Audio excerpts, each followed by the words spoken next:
Konnichiwa, or Ohayo gozaimasu, or konbanwa, depending on.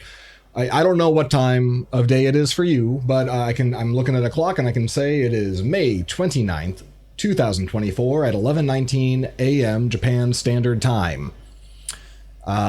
Because Japan only has one time zone and there's no daylight savings, they keep it nice and simple. All right, so it has been a genuine journey getting to you here today. This is, if you're not familiar, this program's title is Breaking Change. It is a presentation of Justin Searles Studios. I am your host, Justin Searles. I'm here to converse with you and, be your internet friend in your ear, chatting. It's been too long, I think. It's been several weeks now since version 11. I've been breaking lots of stuff, don't get me wrong, but it's time for a new major version release. So here we go, version 12 of Breaking Change. What's new this time? Let's call it live from Japan. I'm recording to you from Niigata Prefecture in Niigata City at Niigata Station along the beautiful Japan Sea shoreline. I come to you today. This is actually take 3 of this podcast. It's been a real journey trying to figure out. So I'm probably going to write about this in my newsletter this month. My newsletter is available on the website. It's distributed via buttondown.email, which is a wonderful newsletter provider. Don't get me wrong. It is each email is lovingly handcrafted and delivered to you, to your door. But it's a once a month thing.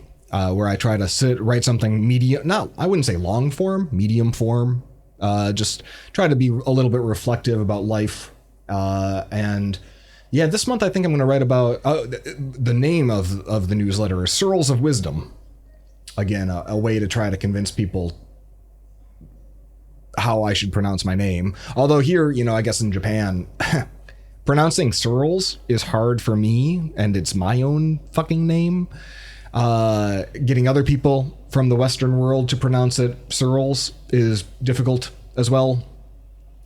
It would be, for me to have the expectation that a Japanese person, they have a language of like 60 total syllables, to pronounce Searles would just be painful and an unreasonable expectation. And so when I'm in Japan, my name changes magically through the innovation of katakana into Justin Saruzu.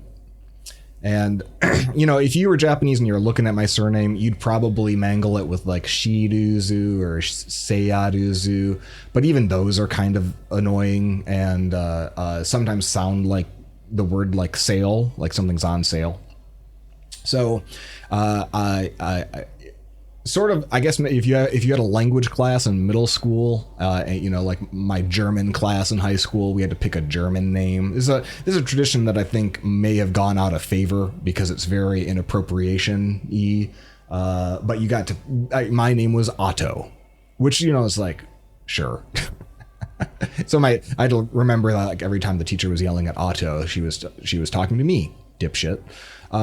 Anyway, so when we moved to Japan in 2019, and we had to like fill out forms and exist as denizens, I had to pick a standardized spelling for our name. So I settled on Saruzu. So that's what all my forms say. I think about sometimes if you're a foreigner in this country, you could probably get away with literal crime if only you changed which katakana you used to express your name on different forms and different systems. I remember I had an incident with a potato peeler in 2005 when I was studying abroad in Shiga Prefecture. I was, because we had to cook and I was poor and I could afford potatoes, green peppers, tofu, and rice, and some cooking oil. And so I had to get creative. You can just imagine the bounty of recipes that you can make with so little so few ingredients. So I had a potato peeler, and I managed to peel off a good chunk of my thumbnail. And there was enough blood that my roommate was like, hey, you should probably go to the ER, but I'm busy. So my roommate, being Japanese, would have been a fantastic help had he taken me to the ER. But of course he didn't. Instead, one of a very nice white lady from Lansing, Michigan, who couldn't read Japanese but had lived there for 20 some years. She took me to the ER. And then, it was a very it takes a village situation to get all the forms filled out. And I remember after they discharged me with essentially a Band-Aid. And I'm sure, whatever I had to pay, it was nominal because universal health care is neat. I remember looking at the form, and the woman who did take me, who didn't really have any reading or writing ability in Japanese, had so thoroughly mangled my name in katakana. I don't remember what it was. I just remember it was so far off that my first thought was, because if I remember correctly, there was some sort of payment that was supposed to happen after the fact. I don't know if it was like that I got a prescription or something like that, but like I received services or goods without an expectation of immediate payment. And then the only thing that they had of mine, because I didn't have, they didn't copy my passport or anything, was this name that was so very clearly not mine. That I was like, well, as long as I don't use that name on any government forms ever again, I'm probably in the clear. The debt collectors aren't going to find me. No, sir. So if you want to get away with the perfect crime, move to Japan and just keep rotating which katakana you assign to your name. You didn't hear from me, but it sounds pretty foolproof, given how important forms are to the basic functioning of society here. All right, so gone off the rails already. Let's see. Like I said, this is take 3. I should probably explain how we got here today. So I am 10 days into a solo journey through Japan. I'm backpacking in the sense that I'm living out of a backpack, but, hardly roughing it as I take wonderful bullet trains, and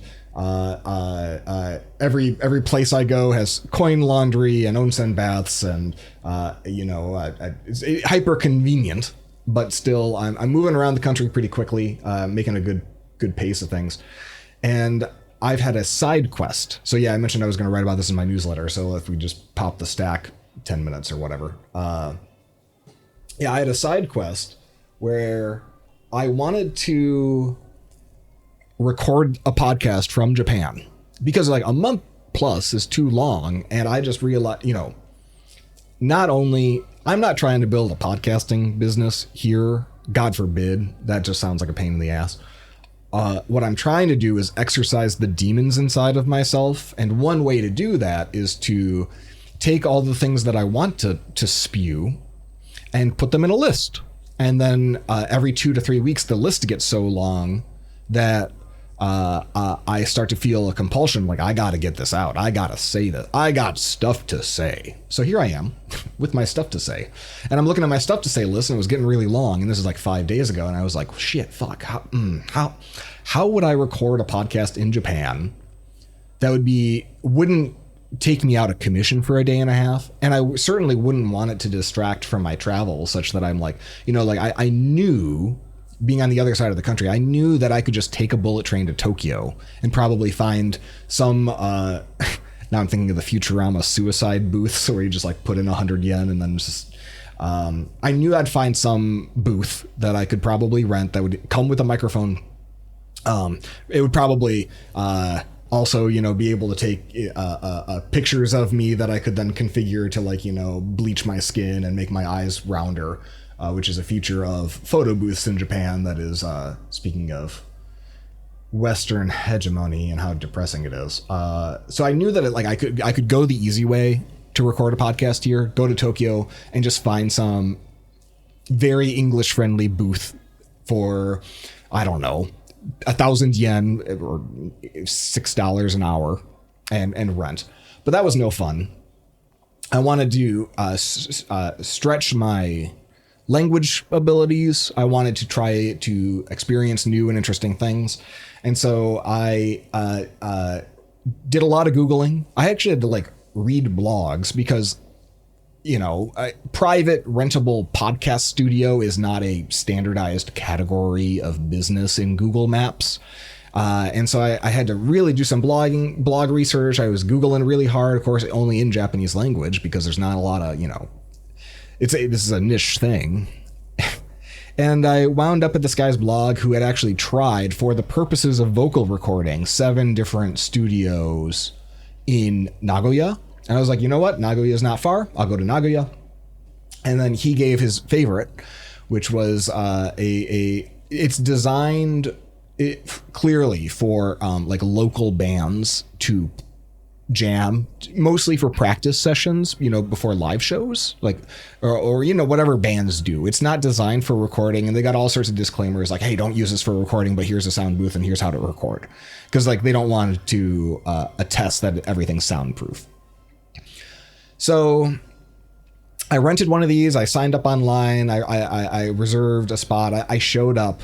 I had a 4-hour time slot. I thought that would be plenty. I actually rented a condenser mic, a very fancy microphone. It had a real soundboard. So when I actually got into the room, I was like, well, fuck. And I was texting back and forth with Gary Bernhardt, who is a friend of mine who knows how audio works.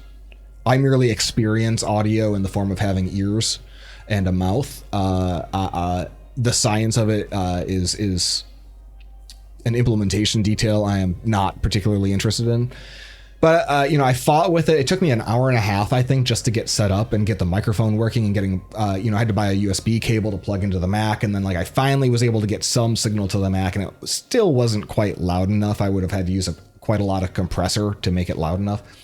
But I finally got it to where I wanted to go, and then I recorded a 3-hour fucking long goddamn piece of shit podcast. It wasn't very good.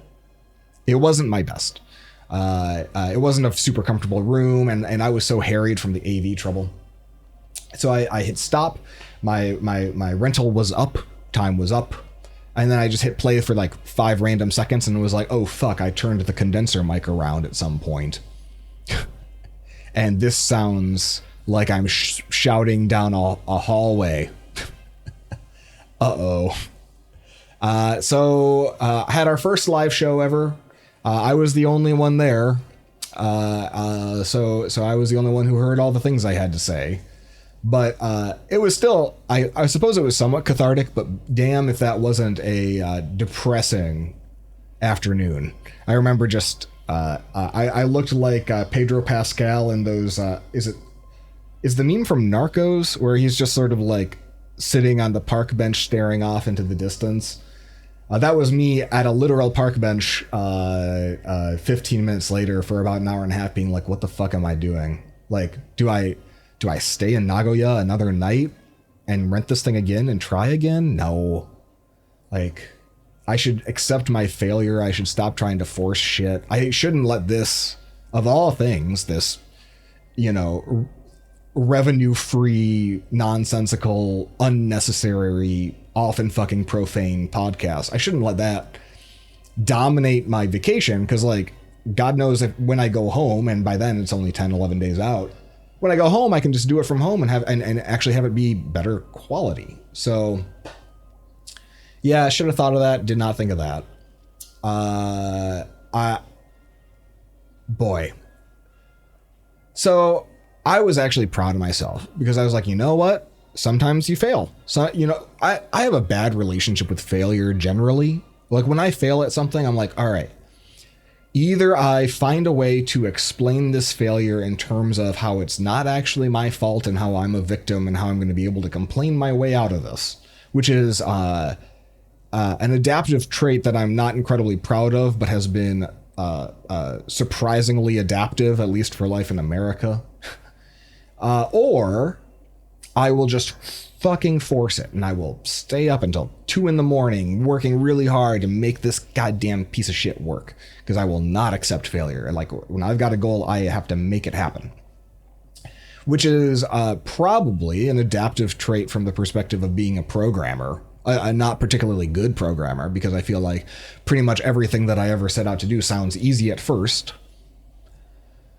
And then, you know, reality sets in, and I come into issues upon issues upon issues, and then I'm 15 layers deep into a whole bunch of just knotty, thorny, annoying,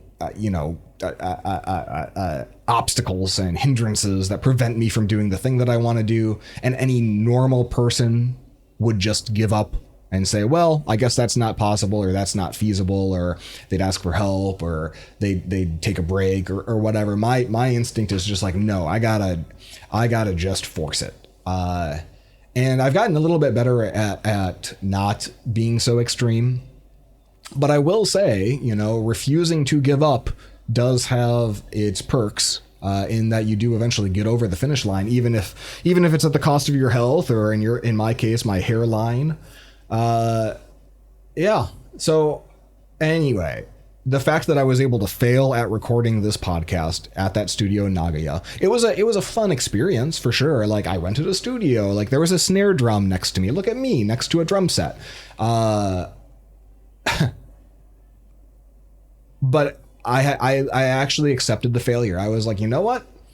Can't win them all. And I went about my business. And after about an hour of that park bench sit, where I resolved, you know, like, okay, I'm gonna book a hotel in the next city. I'm gonna hop on a train, and I'm gonna just, you know, drink a chew high and forget about this.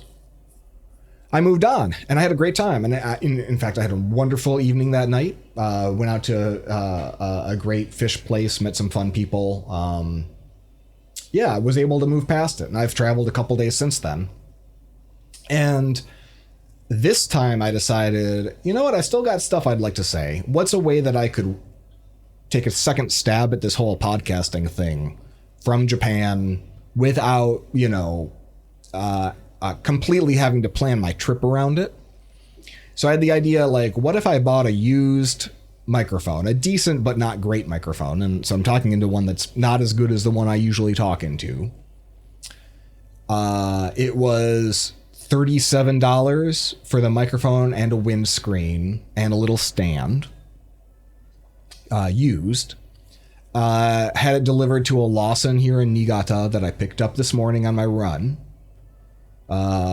You can have Amazon stuff delivered, or really anything delivered to a convenience store in Japan. It's really nice. Normally you go to the little computer, you type in the code that the shipper gives you, and then the attendant scans a thing, and then they have like a little space for people's deliveries. Yeah, convenience stores are many splendored here. So I picked it up, and then I was like, all right. And I asked ChatGPT, give me the, you know, because I didn't feel like searching for this, like, rank the top rated karaoke boxes in Niigata, please. So here I am at Maneki Neko Karaoke. And I didn't expect it to be a soundproofed room, but I did expect it to be significantly quieter than this. But I thought, you know, like, I knew that in the daytime, during COVID especially, karaoke places realized that there was a pretty large business opportunity for teleworking salarymen who didn't have space at home to work, or whose families were accustomed to their daily absence, put differently, to rent out, and hotels did the same thing, rent out day use rooms with basically unlimited time during the day, and you'd have Wi-Fi and the basic amenities or whatnot. And so I think some karaoke places probably did do this prior to COVID, and I just was unawares, but it was marketed heavily and it was kind of covered in the news, and it gave me the idea. It's like, oh yeah, if I ever need like a relatively quiet place during the day that has Wi-Fi, and in this case a soft drink bar, that's you know, a compulsory add-on to the room rental. You know, you can do worse in a karaoke place. It's got an air conditioner. I've got like a cozy booth here. I could literally imagine curling up and sleeping on this booth, and I'm sure people have. All you got to do is come in and turn the TV down, and it's pretty quiet. So that was a grand total for, I get it from 11 a.m. to 6 p.m. Of course, I'm not going to stay that long. My podcasts are long, but I don't think I have the stamina. But I got that whole 7-hour window for a grand total of 770 yen. No, 700 yen. So it's like $4. God, enyasu. So that's the Japanese word of the day is enyasu. En means yen and yasu means cheap. And so whenever you remark to another Japanese person or to a Japanese person about hey, the price differential or the currency challenges or inflation or any of that, enyasu is the kind of the boogeyman of the moment, the last couple of years in particular, because it is so dramatic. If you've been traveling to Japan a bunch, in general, you'll look at 100 yen.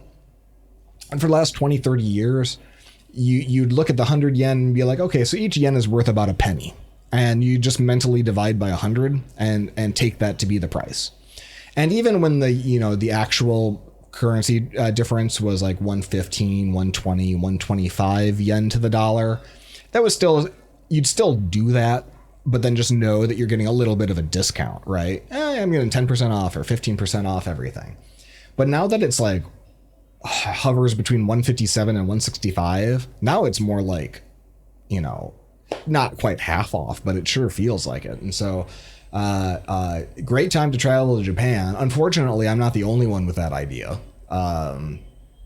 It was actually really sad. We traveled here during Golden Week, and Golden Week is one of 3 major holiday seasons in Japan.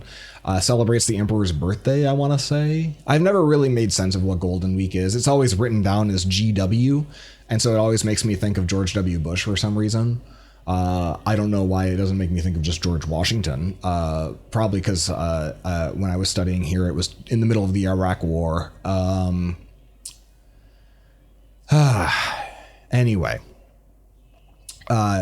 Golden Week is number 2 or number 3 in terms of tourism, travel, domestic tourism, because everyone always gets time off at the same time in Japan, which is super duper inefficient.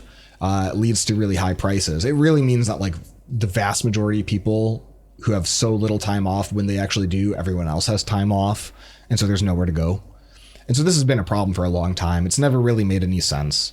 And in particular, enyasu is so bad right now that the main story on TV pretty much every night, first week of May when we were here, was, well, look at all these gaijins.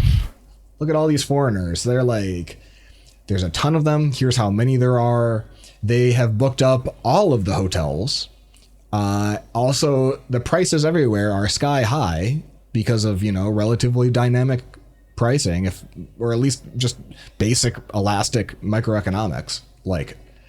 You got a lot of foreigners who will pay basically whatever, and a lot of Japanese folks for whom salaries have been flat for 40 years.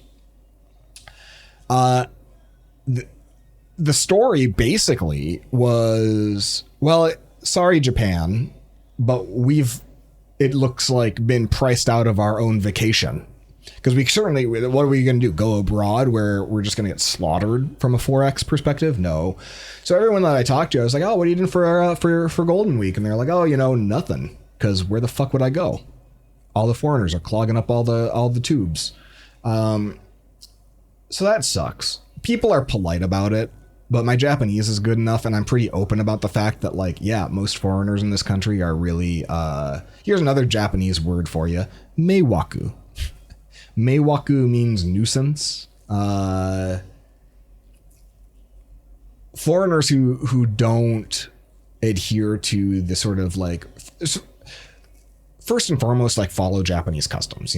There's a lot of customs that are particular to Japan. Things like, take off your shoes before entering a home. When you're in an elevator, look forward and be quiet. If you're going to an onsen bath or a shared public bath, there's 11 rules, posted to the wall nowadays of how you're supposed to conduct yourself. And there's all these expectations. And if you're just a tourist and if you're just here for 2 weeks, it's very unlikely that you're going to have any awareness of any of this stuff. But being here a lot, you realize the basic functioning of society depends on everyone following these norms, because there are like, for example, there are no trash cans in public, basically anywhere in Japan. Part of that is an expectation that you carry your own trash and you take care of your own business, because waste removal costs money. So like you pay to recycle stuff, right? You pay to have your trash taken out on a bag by bag basis. So there's that. There was a terrible terrorist attack in the 90s where subway bombs were blown with gas, poisonous gas in the Tokyo subway system by embedding those bombs, throwing them in trash cans. So public trash cans were outlawed in a lot of cities as a preventative measure against terrorism. It just also conveniently made managing a lot of like urban environments a lot cheaper because they didn't have to like have staff go and empty out those trash cans. So, for example, if foreigners come to the country, don't find a trash can, and then after like, walking a couple blocks, they're like, I'm really sick of holding these, the wrapper to this ice cream sandwich. I guess I'll just drop this onto the ground, which if you've been to Osaka in the last 10 years, you will find is a very common solution to the problem of no trash cans, is that the streets just become trash cans, or the subways. And it's gotten to be so bad that like basic infrastructure is struggling to keep up sometimes. So anyway, yeah, if you come to Japan, if anyone says the word meiwaku around you, it means you done fucked up, is probably what that means. So yeah, we came here during Golden Week. I'm gonna pull up my show notes real quick. So I guess to get back on track, I'm looking at my notes now, and because this is the third time that I've done the same podcast, I'm not the kind of person who could just repeat myself. I hate rehearsing, because like when I'm giving a talk, for example, like I hate rehearsing because it makes me feel less interested in my own shit. Because like I'll go on stage and I'll be like, well, I don't want to say that. I said that already to myself.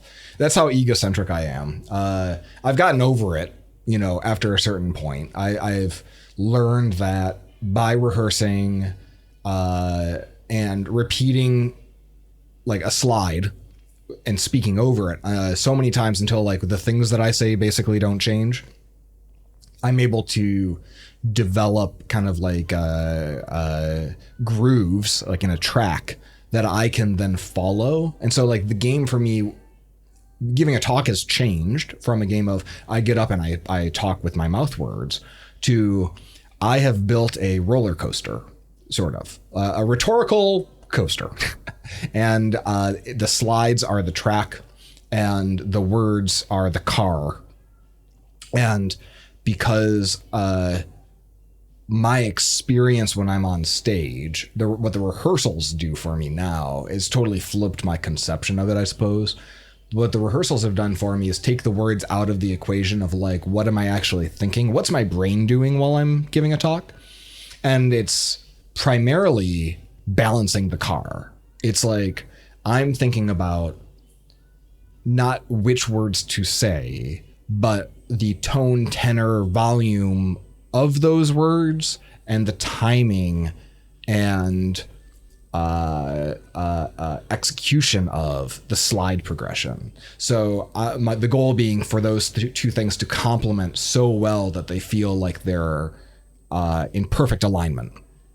And when I'm doing well, it feels very smooth and almost like a production, almost like it's edited in post. That's my goal. And when I'm doing poorly, it feels rickety and like, like the coaster car is like wobbling left to right. And in general, whether other people can see that or not, I don't know. But I'm just saying like that's the experience I have in performing a talk. Now this podcast, like the reason that I like podcasts is it's not that. That's work. That's really fucking hard work.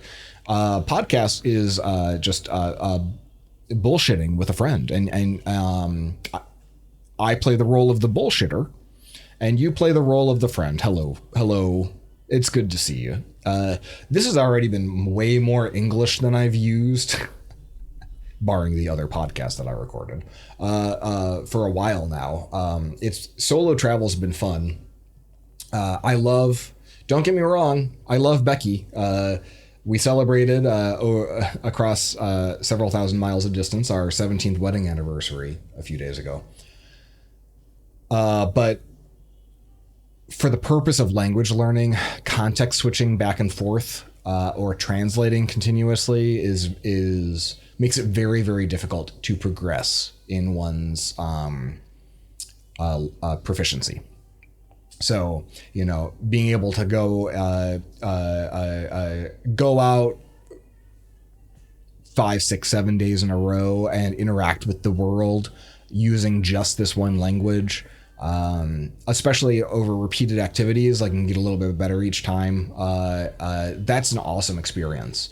So switching back to English for this long is challenging. In fact, I'm finding that I'm like reaching for words and not finding them, or I'm only finding the Japanese word, and I don't want to be that guy who just starts spewing out Japanese words but to explain them, like meiwaku. I don't want to be a meiwaku by just accidentally dropping Japanese words in to the middle of my sentences. So I've got to pause a little bit.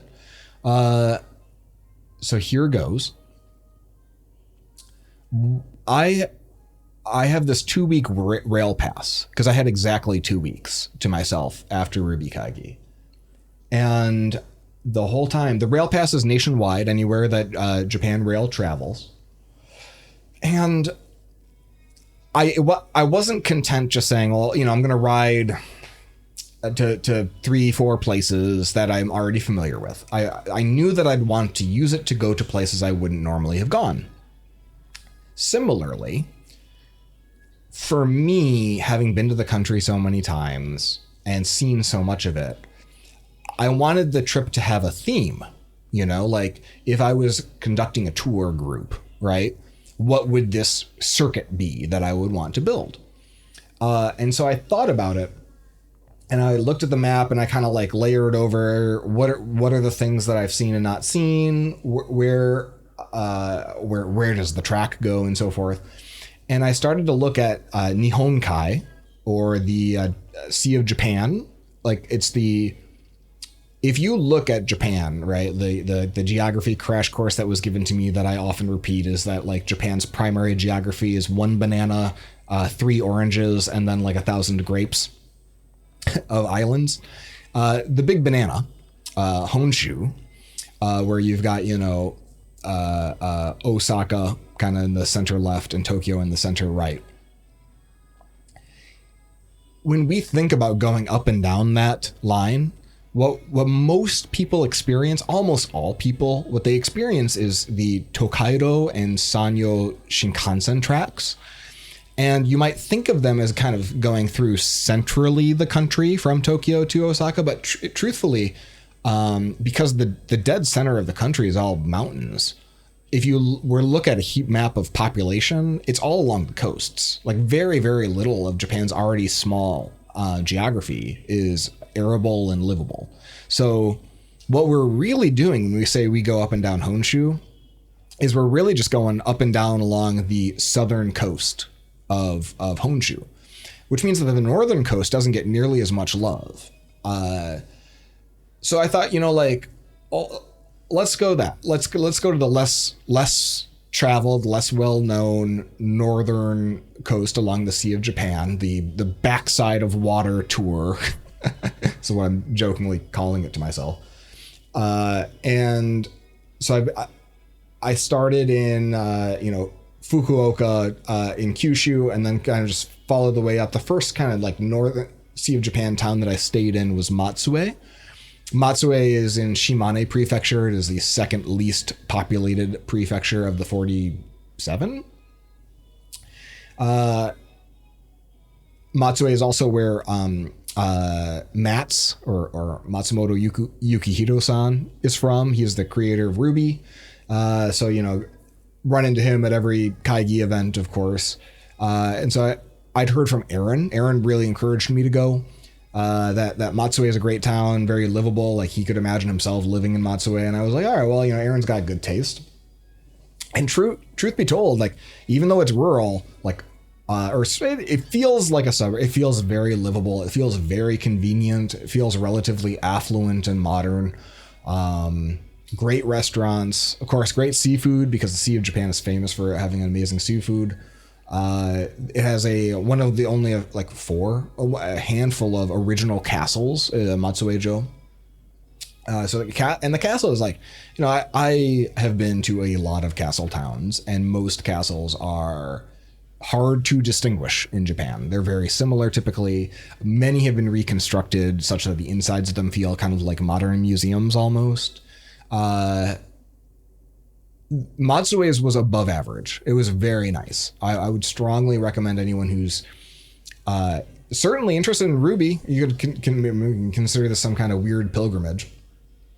But it is funny because the dynamics of, you know, Ruby being a very popular export, that, like, you know, like that it's a worldwide well-respected programming language, that the founder is not only from and built it in Matsue but still lives there today.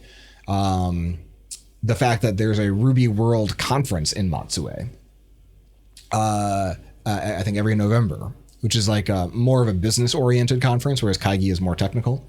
All those things conspire such that 2 nights later in Kanazawa at a bar, at the fish place, the aforementioned izakaya, the 2 women sitting next to me were older, but when I mentioned that I had just been to Matsue, they're like, oh, no shit, we're from Matsue. We just happen to be here. And I was like, oh, that's fun. They're like, why the fuck were you in Matsue? And I start explaining about, you know, this programming language, and like, oh, you mean Ruby? That's all. You use Ruby, and we talked about Ruby like more than you would expect if you were just chatting with 2 random 60-something women at a bar. They could hold their own. So what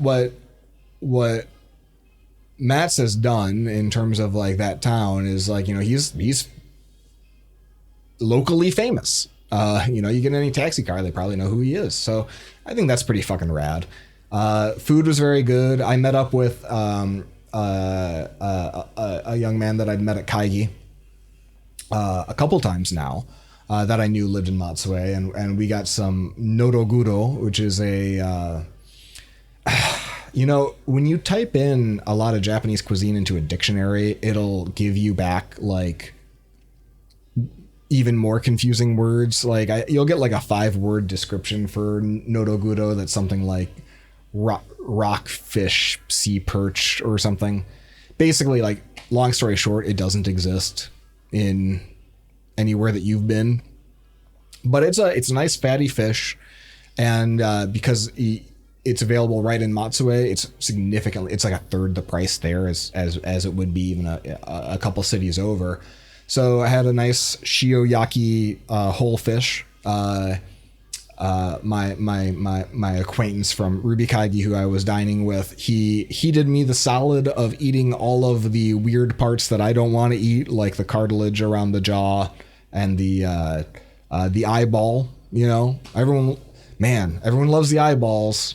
I'm sure there's a lot of protein in them, but yeah, I was out at another izakaya eating a different fish a few nights later, and the guy next to me, he and I we wound up chatting. We wound up sharing a lot of food because we were both kind of trying out different local delicacies. And I explained to him, it's like, well, you know, in Japan, like, from an early age, you're taught to understand the sacrifice of the animal that's just been made for you. In fact, when they say itadakimasu at the beginning of a meal, like, a big part of it is like, I'm receiving, like, you know, the sacrifice of this animal and the work and everything that went into it. So whereas in America, like, you know, we have to segment out animal words from animal food product terms, right? So we have cows who produce beef. We have pigs that produce pork. And very often, I think any acknowledgement or any sort of like indication that you're eating something that used to be alive is typically divorced, right? At the market, we're just buying a cellophane wrapped, yummy looking meat. We're not thinking about the nose and the tail and the hooves that came with that thing, because that would be too evocative of a living creature. Whereas in Asia, like that is often celebrated. It's like, oh, look at the snout on this thing. I'm sure that's a real good, So anyway, Nodoguro, high. I would rate it highly. I only ate the fishy bits, and the fishy bits were pretty good. I cannot attest to the eyeball or the, what do you call, eye socket, I guess. Do fish have eye sockets? They've got lots of crunchy looking stuff around the eyeball. And that was also a hit based on watching my comrade devour it. I'm sure it's great protein. Something that Becky and I notice whenever we're out here is that our nails are way, like they grow way harder. Like I feel like I could carve my name into a tree with just my fingernail right now. Like they are tack sharp. My hair grows thicker and faster. Like I need a haircut. Like, and normally I'd probably be 5-6 weeks out from needing a haircut. And I don't know if it's just like all the protein in the diet, minerals in the water, what it is. We both experience it when we're here for more than a couple weeks. So that can't be bad, right? Like that seems like your body is receiving more of something that's probably necessary. It's either that or it's radioactive Godzilla stuff. So two ends of the spectrum. It's either super good or it's extremely concerning. Anyway, yeah, so that's what I'm currently doing is got kind of one big reason people don't travel this way is because the Shinkansen, it makes it so easy to get around the cities and the relationship between a city's economic development and rail in this country are it's symbiotic, right? You put in the new fancy station and then it increases economic activity around the station typically, or at least that's the hope. Sometimes, the political machine, like backroom deals will happen and you'll wind up with a Shinkansen station in the middle of fucking nowhere, like in Maibara. And that was a big, things like that can be a big boondoggle because of course somebody is like, it's just like in America, like a pork barrel political project. There's an assumption or a hope like, hey, maybe this'll goose our economy. And that never works. Similar to building casinos in urban environments in the US. It's like, oh, that'll bring us so much economic activity. No, people are going to go to the fucking parking garage and then they're going to go to the casino and then they're going to stay there. It's like, that's what casinos are for. In general, though, like having this amazing transportation network on the south side of the country has resulted in lots of economic prosperity. To the point now where almost like a magnet, Tokyo, Nagoya, and Osaka are sucking all of the population, such that, the biggest, what was on the news last night when I was in Niigata, is the Akiya problem of vacant houses. Here I am dropping random Japanese words. I apologize. So the vacant house problem of people are dying, or population is declining, and everyone's kids, if they have any prospects at all, have moved to one of the three big cities, or a satellite of maybe a dozen more metro areas. And so there's all these big empty homes just sitting around, falling apart. And it's not aided by the fact that like tax law in the country taxes developed land at a lower rate than undeveloped land. And that the reason for that made tons of sense in the 60s, because you're like, well, you don't want all these landlords hoarding all this land and not developing it, right?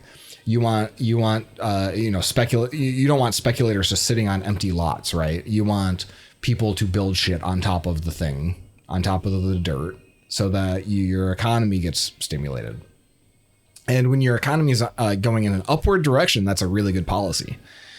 What they're dealing with now is that law is still in the books, and it means that if you've got an old vacant house that's falling apart, that's dangerous, that's you know, maybe squatters are in there, and it's a blight on the community or whatever the case.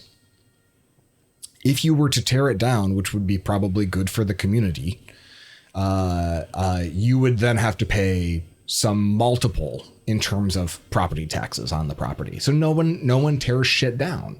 So then you have these towns where it's like the vacancy rates of some towns are like 30 to 50% of all the houses are empty, unclaimed, fallen apart, you know, creating all sorts of problems. And then the local municipalities, even when they do have regulatory power to do something about it, like there's no money because no one's there paying property taxes on half the fucking buildings. So anyway, sorry, local politics. So all that to say, having lots of trains is handy. What I didn't bargain for in this journey, I had a rail pass. I knew Japan Rail existed up here, but what I didn't bargain for was just how shoestring attempting to get from one of these northern cities to the next one is. You know, it is possible. Don't get me wrong. It's just like the number of special rapid services or like faster trains that skip over like a lot of times I've had to take local train connectors or private rail connectors between things. It's more of a hodgepodge.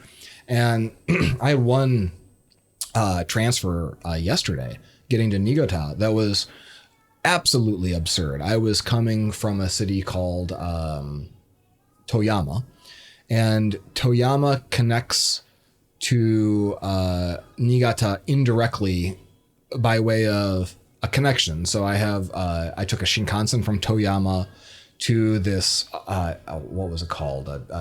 Joetsu Myoko. So at this one station, just normal, you know, stop to stop. I got the tickets back from the guy. I'm like, okay, so stop. And then I got a connection, but the connection was in a different city. And I was like, how the hell does this work? And he explained like, well, you get off the train, then you transfer to a private rail line and you go through their turnstile. So you have to buy a ticket from that station to the next station. But you don't get off at the next station. You just stay on the train because they own that piece of private rail. And this is all like in Japanese and I'm tired and like I get it. I kind of get it. But then I'm like, okay, so like how much time do I have to change? And he's like, well, you got 8 minutes. I was like, so I have to leave, find this private rail entrance, buy a ticket from a station attendant, explain what I'm doing, and then and then you go, and I did all this. I did it all perfectly. It just went great. I was very fortunate. There's zero signage that says this JR Japan Rail car is actually hiding on a platform inside of some other rail company's station. So you have to go through their turnstile to then find a JR, like it made no sense. So then you board the train and I had maybe 30 seconds to spare. And this was like a planned route. Like sometimes these connections are like, you know, whoever designs schedules like plans them so that people can make these kinds of connections. I just couldn't believe it. So I made it. It was absurd. Cause then, you know, then you continue and you're on the JR route again, you're on their express. But that's definitely been a bit of an adventure. I would say if you've been to Japan before and you want to experience it on, I wouldn't call it hard mode, but intermediate mode. It's a higher notch in the difficulty level, but it's ultimately it's been rewarded. You know, I've been to let's see, Matsue and then Totori, which is famous for having sand dunes. Sand dunes less like Arabia and more like the Sleeping Bear dunes in Michigan. Like they're cool, but they're like a temperate climate sand dune. So after a certain point, you're just like, I'm standing in sand. Like there's not, it is of limited, I think, entertainment value. This experience, you kind of trudge up it and you're like, okay, now I'm standing in sand and I'm high up. And now I got to get back down somehow. Went to Kanazawa. Kanazawa is an awesome city. That's one definitely worth visiting and quite accessible from like one of the main kind of like southern cities. Like it's well connected by rail, so getting there from Nagoya is pretty easy. Kanazawa has amazing fish, a great fish market. It's a beautiful city. Great, incredible gardens. So yeah, add Kanazawa to your list for sure. I'd been there before. I came there last year and it didn't disappoint. Yeah, Toyama a couple nights ago. Toyama's got some amazingly good seafood. Really had a good experience. Everyone there was so fucking friendly. It's just like, went to a few different restaurants and they were really great. And then now I'm in Niigata during Typhoon number 1. Another thing that the country does that I appreciate is that they just take the typhoons that happen. It's like we have hurricane season and we have to come up with names for all the hurricanes. And so like, who is it? NOAA, like comes up with A through Z names for each hurricane season. So you have Hurricane Marie or whatever. Here they just number them. So we had hurricane number 1 yesterday. So it was a little bit too windy and rainy to really enjoy it. And then, so I'm in Niigata now. And then tonight I'm going to Akita, which you may have heard of Akita dogs. Like Shiba Inus are one kind of Japanese breed of dog. Akita are another one. They're kind of like bigger. I don't know shit about dogs, but that's one thing that they're famous for.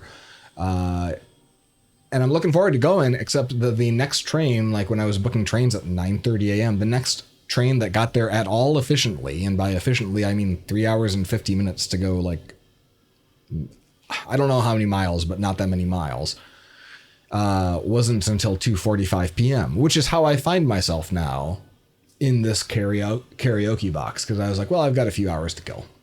So that's enough about the tour. I think we should probably move on to general podcasting content. Let's see. So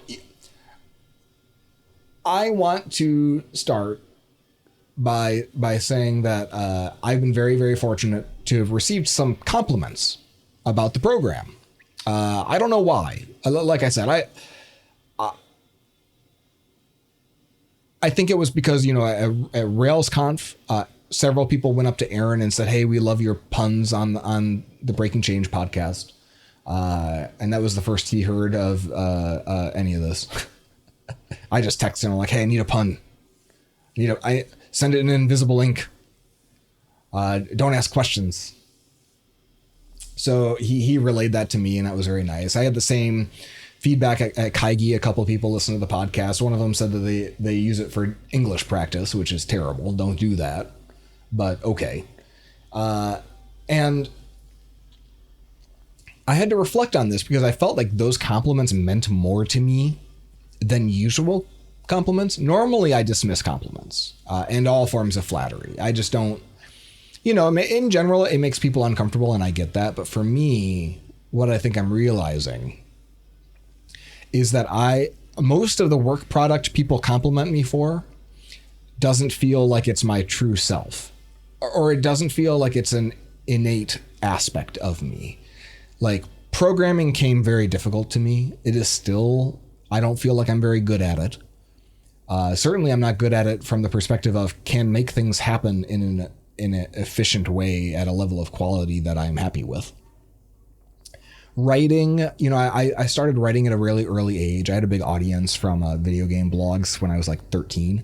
And so like that was a trial by fire of having to learn how to write well, how to iron out typos, how to tighten up rhetorical strategies, how to produce a lot.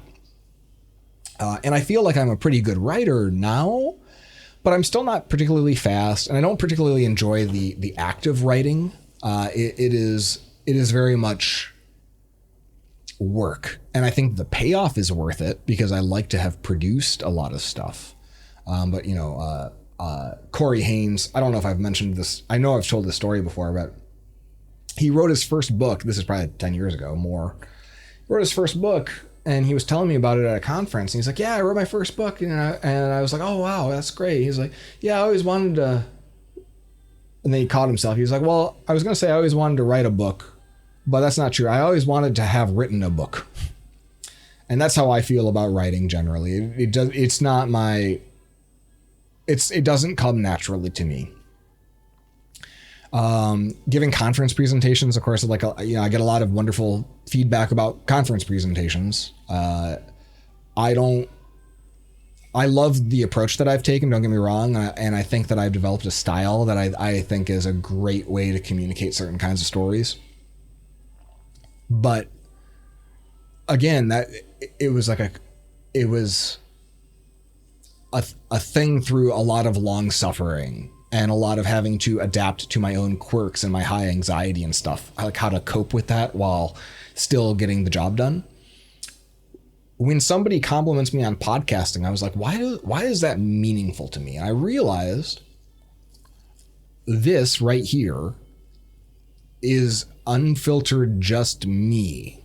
I'm not doing work here. Like long form ranting and raving about whatever the fuck is, whether it's explaining something like I realize already we're probably an hour in and I've given way too much expository information about Japan that you didn't ask for. Maybe people come for like the hot takes about, computers and video games and whatever the hell and programming, and probably not politics. But for me, I was partly raised in an environment, and definitely I think I may have inherited some of this as well.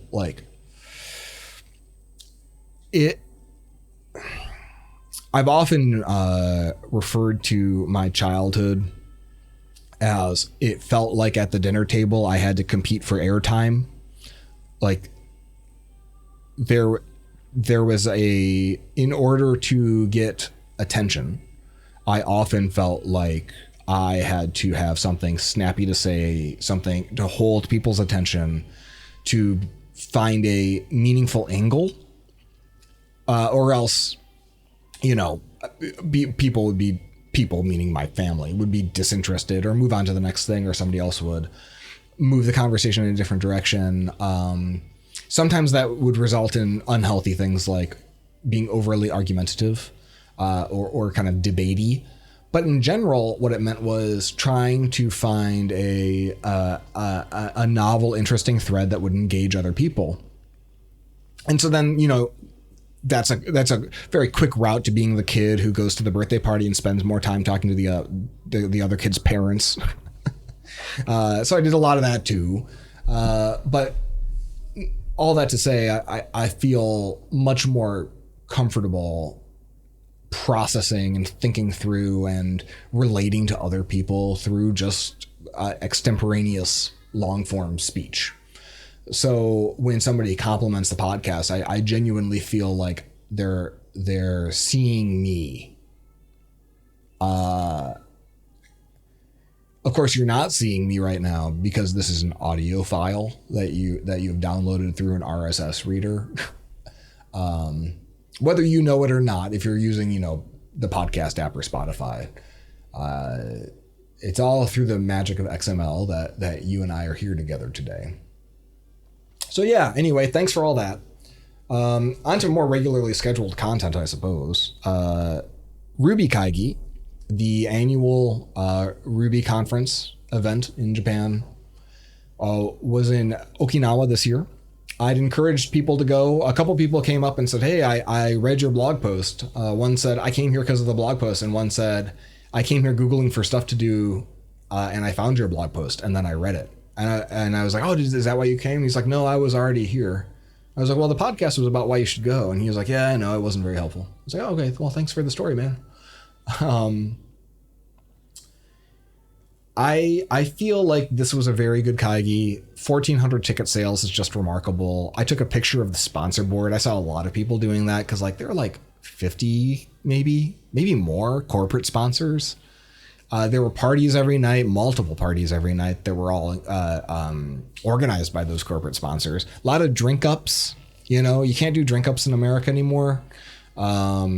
They really fell out of favor, in part because people are terrible. Not the people who are, you know, I'm all about having activities that don't center around alcohol, for sure. What I mean by people being terrible is like, you know, often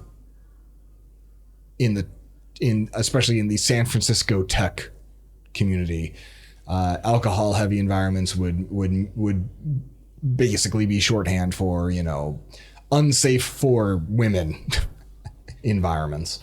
I shouldn't just rag on San Francisco at conferences, at everything. So I get it, but truth be told, it's resulted in a situation where I think a lot of conferences just steer so clear of events. Like I remember talking to somebody, they said that there is a policy at a lot of conference, or at least a couple major conference chains now in the US, that alcohol cannot be served at any event.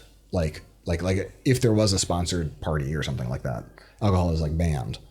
So that's, I don't know, man. I don't know how to feel about that. All I know is like kaigi feels really fucking cool in a way that conferences in America have not felt really fucking cool in a long ass time. It was a mistake just now to kind of couple that to alcohol and drinking, I suppose.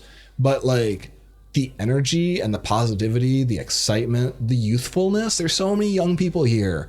Like the gender breakdown, by the way, is like incredible, especially by Japan standards, where like the workforce is still, like the salary workforce is still very male dominated in a lot of ways. It continues to be a very impressive event, to the point where like 1,400 ticket sales, if you're going to be doing parties that have most of those people at them, there are only so many cities available to them, because it's a moving conference that can accommodate 900 to 1,200 people for dinner.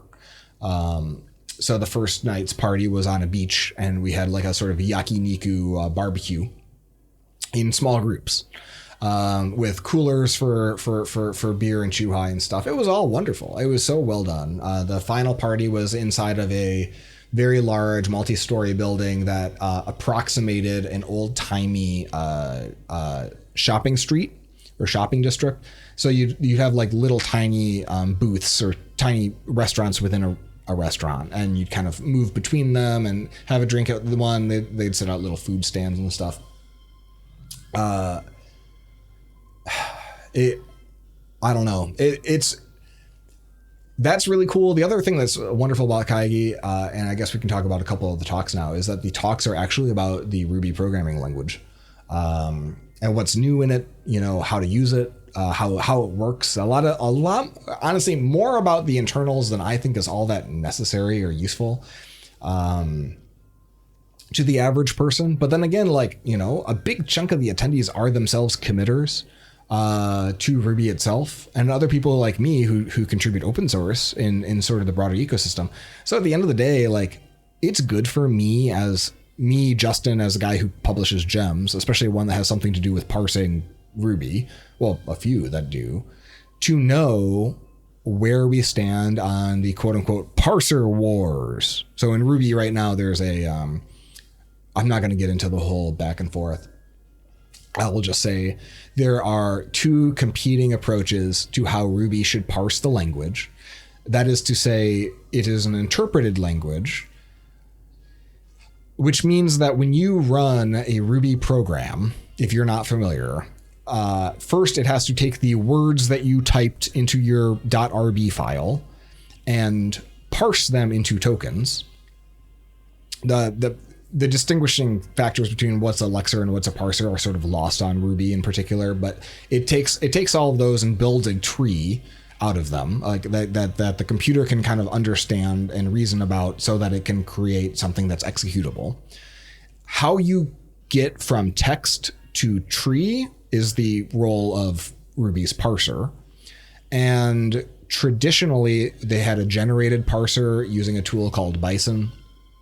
And it had the benefit of, as long as you specified the grammar of Ruby correctly, that generated parser, even though it's a black box and it's sort of inscrutable and what it generates, like you don't have a lot of control over how performant it is, for example. You do get the benefit, though, that it is like mathematically provable to be correct and free of bugs. Unless there is a bug in Bison itself, and that does happen too. But it's the goal being, like, the benefit of a generated parser is that as long as you specify the grammar accurately, you will get a consistently working parser. There are other downsides. Most of the downsides are performance related, but there's one group led by a person named Kaneko-san who is really trying to revitalize the generated parser to make it faster, and also new features keep getting slammed into Ruby, and he's been very active in getting those new language features implemented in the traditional generated left-right parser for Ruby. And they've released kind of like an updated version. It's not just using like stock anything anymore. It's its own generator now in its own way. And then on the in the Western world, over in Canada, you have Shopify, where a fella named Kevin Newton has created a new parser called Prism, and they've got several people all contributing to it over at Shopify. And that's a handwritten parser that has some very awesome performance characteristics. It's also more universally consumable, so it produces an AST, a tree of like when you go from text to tree that is more useful to as an API.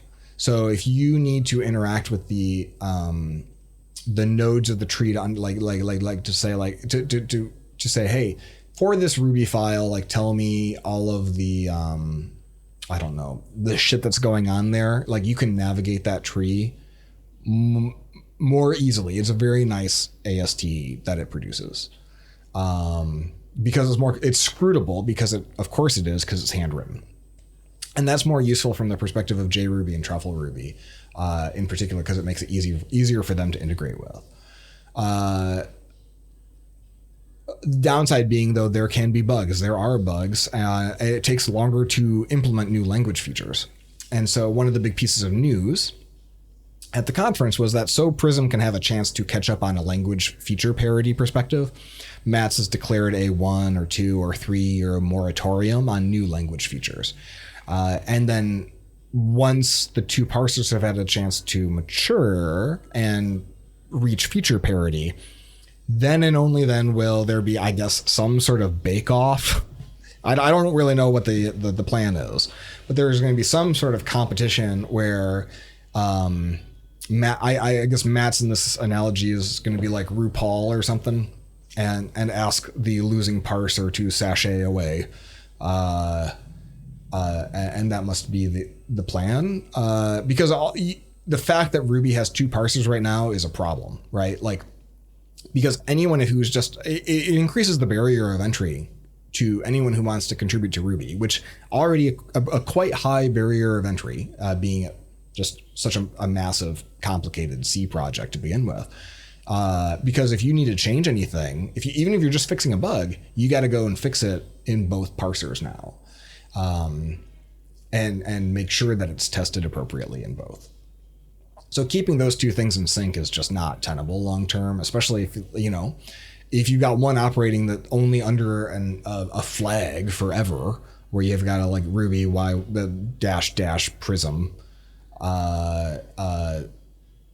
What's the point after a certain, if it's not going to become the main parser, we should just give up. So, Mads is, I think, doing a valiant job of being neutral about this.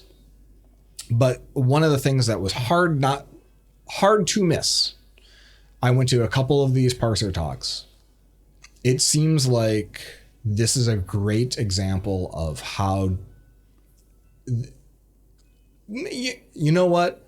Call it a taste of my own medicine. As a Western person in a Western dominated world. If you want to get something into Ruby, it is very helpful to speak fluent Japanese, because most Ruby committers are native Japanese people. If you want to get something into Ruby, it is very helpful to live in Japan and to go to regional meetups and conferences to pitch your ideas, because you'll win people over and you'll make them familiar with your ideas. If you are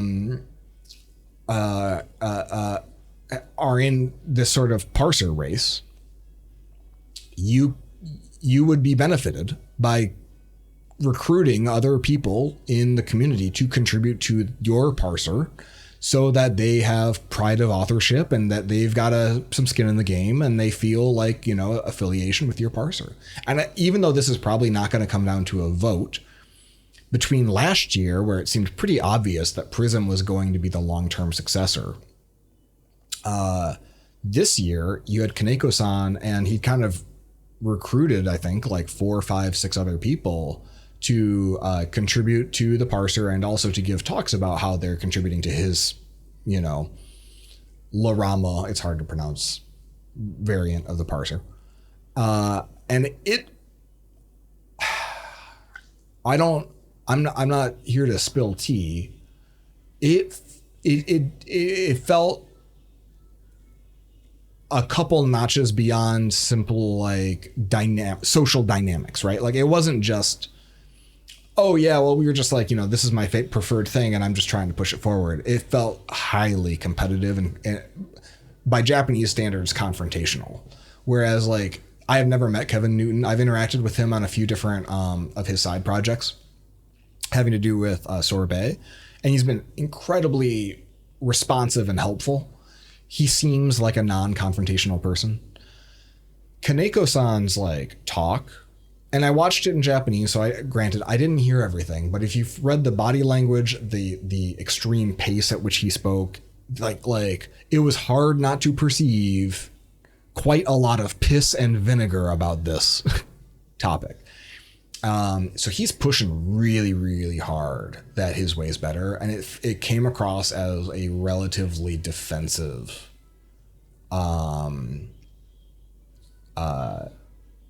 presentation, where a lot of strawman arguments were propped up against Prism, which he then batted down with aplomb. So, my preference, my bias is that things should be dealt with on sort of equal footing, as best as possible. And I think Mats is doing a really good job of trying to navigate all that. But the reality is that most of the contributors to Ruby are Japanese, live in Japan, and that is a factor. And it would be stupid to be ignorant of that. Even if most of the businesses or most of the economic wealth generated by Ruby has been enjoyed by people in North America and Europe, the truth of it is, the people actually building the language are mostly out here. And so that's, who cares what's right or wrong? The reality is that is a significant factor in how the language evolves. And if I'm Shopify, or if I'm any company that's interested in contributing to Ruby, that obstacle, that barrier should be factored in terms of one's own expectations of whether or not you can just build a thing as an island and then in a meritocratic sense get that merged in just because you think it's better by certain metrics. So that was the overriding kind of undercurrent that I kept picking up on at Kaigi. The far and away the thing I'm going to remember most, though, from any presentation, Pensan, he's known by the handle Tom PNG, gave the opening keynote.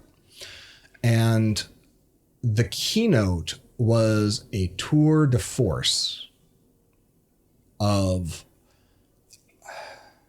the best of hacker culture. So you may, I realize this is a programming heavy podcast. If you're not a programmer, I'm going to do my best here. You may or may not have ever heard the word quine. Not quinine, as in the thing that you put into a gin and tonic, or as part of the tonic part of the gin and tonic, which is an anti-malarial. No, quine, a quine will not protect you against fetid mosquitoes, but a quine will entertain you, because a quine is a program whose source code, like you take the source code of the program and you execute that source code, its output will be that same source code. So it's like a palindrome, but for code. And you'd think this would be easy, but if you think about it for 2 seconds, you're like, okay, so like, if I say echo, la la la la la, then the output is la la la la la. It's not gonna be echo la la la la. So I can't just like run it again. So then you think, okay, so what would I have to do to make it print out its own instructions and be like, oh, okay, well I could do echo, and then I could in the string say like echo la la la la la, and you print it out again. And you realize, oh, that isn't the same program, because it'll indeed run la la la la la, but it won't print out the whole program again. So I can't just run it infinitely, because some sort of recursion has to happen, some sort of, and then when you get into it, it's like, well, now that I've done all that, like how do I print that other method? And so writing a quine for me, even a basic quine, is some sort of like black magic fuckery that has never made any sense. And I didn't know what a quine was until I started coming to Japan, coming to these conferences, and realizing that there is a sort of subculture of Rubyists who mostly just build quines. Like, I'm sure they have day jobs, and some of those day jobs actually have to do with Ruby, but they seem to, and Pensan is sort of the master of this, really see as and passionately pursue creative ways of building programs that express not just themselves, so the formal definition of a quine, but over the last 7 years, Pensan has really, like, just what he is doing now is modern art. So in, like, he won a trick, like a competition, when was it, 2018, 2019, where he printed out something like Ruby Kaigi as a quine. So like you look at the code, you run it, and it doesn't print itself again. It prints out the next frame of animation of this kind of floating word text. And then you run that, and then it prints out the next frame of animation. And so if you run it at 60 hertz or 60 times a second, now you've got this fully animated kind of infinitely like looping animation of this text. Maybe it said Ruby Kaigi or something like that on screen. Unbelievable. And of course, this is all ASCII art because source code that's printing source code to a terminal. So he was given the opening keynote slot, and I hadn't thought about it. And we ran into Akira, the Matsuda-san, the organizer, in the hotel lobby, and I had Becky with me, and he turned to Becky. He's like, I know you're not a programmer, but you should go to this. It will be very good. And boy, was he right. This is probably top 5 conference talks I've ever seen. And in terms of ones that were just strictly like technical prowess perspective, easily I can't think of anything that made me feel more impressed. Because what Pensan did was he basically made 5 or 6 different quine-like programs just for the conference. One was like the most colorful, where he did a program that generated random traditional Okinawan weaving in ASCII art by using this like color algorithm that like it looked like fucking weaving in a terminal screen. Very complex animations, 3-dimensional animations. He did one that was a kuruge. Here I am dropping fucking Japanese words. What's a jellyfish? He did a jellyfish one where there's an animated jellyfish on the screen and you're looking at it. It looks like it's going through fluid and you're like, what the fuck? That's amazing. And then he takes his mouse and he clicks on it. And it's literally like you threw a rock in the water and the jellyfish and all of its legs interacted. And it would scooch away, you know, and move around it. And he clicks a bunch more, and now you're watching this jellyfish interactively like dodge all of his clicks. And so then he explains that like not only did he make his Quine self-replicating, but and this is crazy,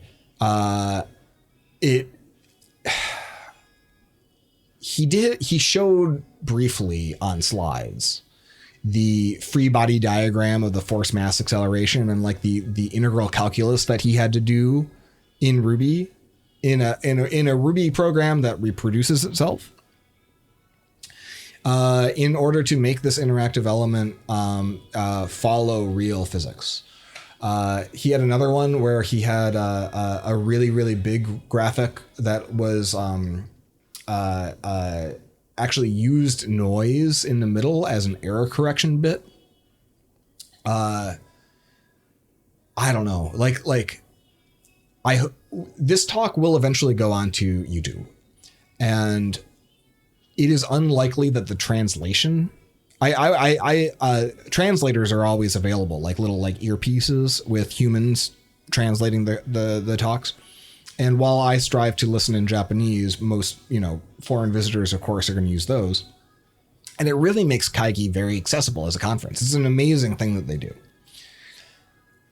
The thing is, though, I don't believe that their licensing applies to perpetual online, it'd probably be a royalty or some sort of other expense. And so when they put these up on YouTube, they're typically only available in English. Who knows? 6 months from now, maybe Google will just have like an auto voice generated thing and or at least subtitling, may be possible now. But please watch this when it comes out. It probably will be a little bit, but like visually, like every room, every jaw in the room had to be picked up off the floor. Japanese audiences, which are typically not very loud or expressive in theater environments, were oohing and eyeing and clapping, and like you look to your left and right, everyone's like losing their shit. Because we all love Ruby. And like this guy was just like a master class in like, you think you know Ruby? Fuck you. You're a fucking moron. Like, look at all. And he was super nice. He's a very, very nice man. But like, I was talking with other people afterwards. Like, yeah, I thought I was a programmer, but I'm a worthless piece of shit. I suck. Like the fact that this was the opening keynote was such a mic drop that like, I am really glad I wasn't giving a presentation. Cause I'm like, what? I would not want to follow that guy. So just an incredible presentation. Another one that pops out for me that I thought was really good was Koichi. So Koichi, Koic on GitHub, and I think on Twitter maybe. There's probably an underscore involved on Twitter. I'm not sure, but he is the primary contributor. Well, one of two maintain. I don't know RuboCop politics, but he does a lot of committing to RuboCop, which is the linter and formatter upon which our testable standard Ruby formatter is built. And I built standard because I didn't like RuboCop. There, I said it. I had a bad time with everybody that I had ever used RuboCop with because their configuration sucked. The default sucked.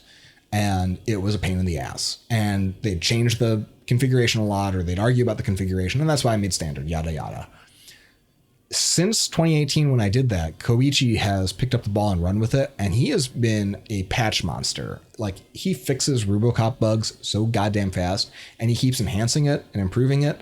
Like, RuboCop is a very, very, at this point, a very good tool. And he gave a talk about two big things. One, what it was like to build a language server into RuboCop. And my favorite part of the presentation, he asked me to come because he was like, you're going to be in it. My favorite part was that I was in it. because last year in Matsumoto, we ran into each other at the station, and he just asked me, he's like, how did you do the language server in standard? Because I kind of want to do that. I want to have a language server.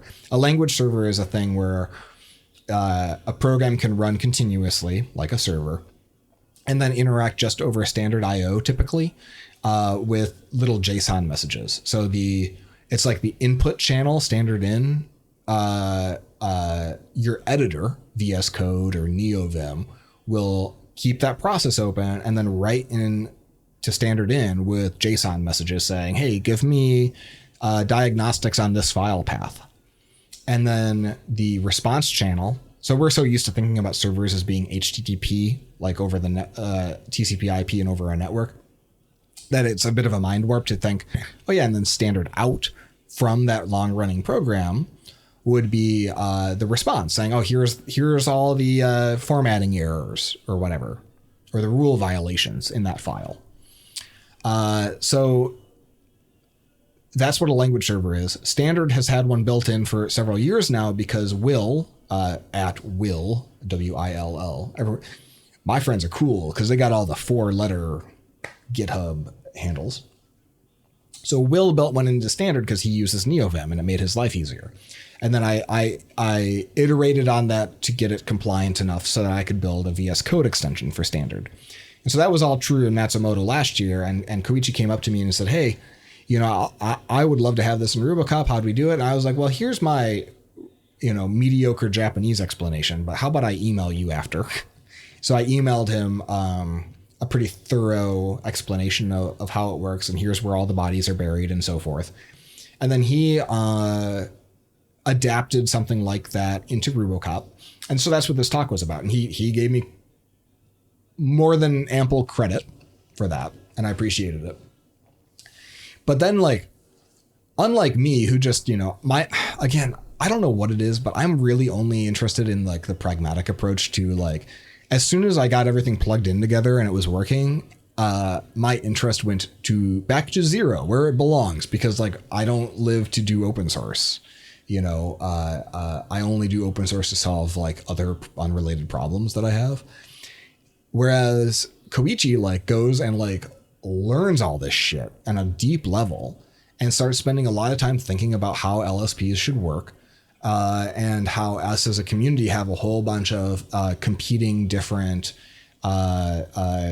projects that want to put LSPs in them. You know, talking about Rails having one, talking about Ruby having one built in. Shopify has a Ruby LSP that they're building that's like an extensible, on its way to being more extensible LSP that, you know, other things can plug into. And I'm trying to integrate with that right now. He also talked about how the parser wars are affecting him. So this was actually, like, I think, a really good. So taking this underlying theme where you have all these talks about like the parser asked parser in the Ruby internals, like I'm in the conference, you know, I'm watching, like, there are people who are just average Ruby developers who are taking copious notes. And you don't really see that in America, but like people come here because it's part of their work training budget, and they very diligently, like, I'll see them in their notes and they're like writing very detailed notes for every single talk. That was one of the things that really shocked me the first time I spoke at Kaigi in 2016, was I saw all these blog posts that were like basically like somebody wrote a book report about my shitty slides. So yeah, like those like if something's about like language internals for the sake of language internals, I can't imagine beyond a certain point that's very relevant to anybody in the room, unless you're going to contribute to language internals. What Koichi did was he was able to say, like, and here is the actual impact, because here with Prism's API, I can do this. And right now I've got this translation layer because RuboCop has its own parser, and that comes with its own pain and its own AST API. But like going forward, if I could just build an adapter between that and Prism, then I can see a path where I go direct to Prism. And now, like, Prism affords us certain features, like the main one being, and this is what ties back to language servers, is currently RuboCop's parser, if it's looking at a file that isn't fully valid Ruby, it just nopes out. It's like, sorry, here's your syntax error, go fuck yourself. And that makes total sense if you're just running it as a CLI or running it in continuous integration, because if your shit's not valid Ruby, then like you got bigger fish to fry, then you got your commas in the wrong place. However, in the context of a code editor where 90% of the time the code that you're looking at is not finished because you're still typing, having a file that's not valid Ruby should still be able to benefit from the squiggly lines of the things that are not copacetic about it. So one of the things that's nice about Prism is that it's, I don't remember the name of this feature in parser lingo, but Koichi showed us, he's like, it will return a node that's like unknown node for parts of the tree that it can't understand. So, but it still returns the rest of the tree in a useful enough way that a tool like his language server could say like, okay, and this is the part that's invalid. So that's really cool. He also talked about how he was like building a new configuration so that cops or formatting rules that only like wouldn't make sense for work in progress code, like that might like format stuff out from underneath you. Those have a new format rule called contextual that will only run from the command line. That way, like, you know, like you're not seeing such a, and if you've ever written and worked with an auto formatter that was like formatting on every keystroke, for example, if it's constantly like re-indenting your shit as you're typing or erasing lines and stuff, you can learn to get into the habit of like, okay, well, I need to type in this particular order, even if you're just doing it on save or on blur. So he's really thinking hard thoughts, and I pulled him aside afterwards to first of all compliment him on his incredible stage persona. He's super. This would be another fun talk for you to pull up once the conference talks go live, even though it's in Japanese, just to get a sense of like he's got such great cool guy energy, like his presentation style, his speaking style, the rhythm. I thought it was a fantastic performance.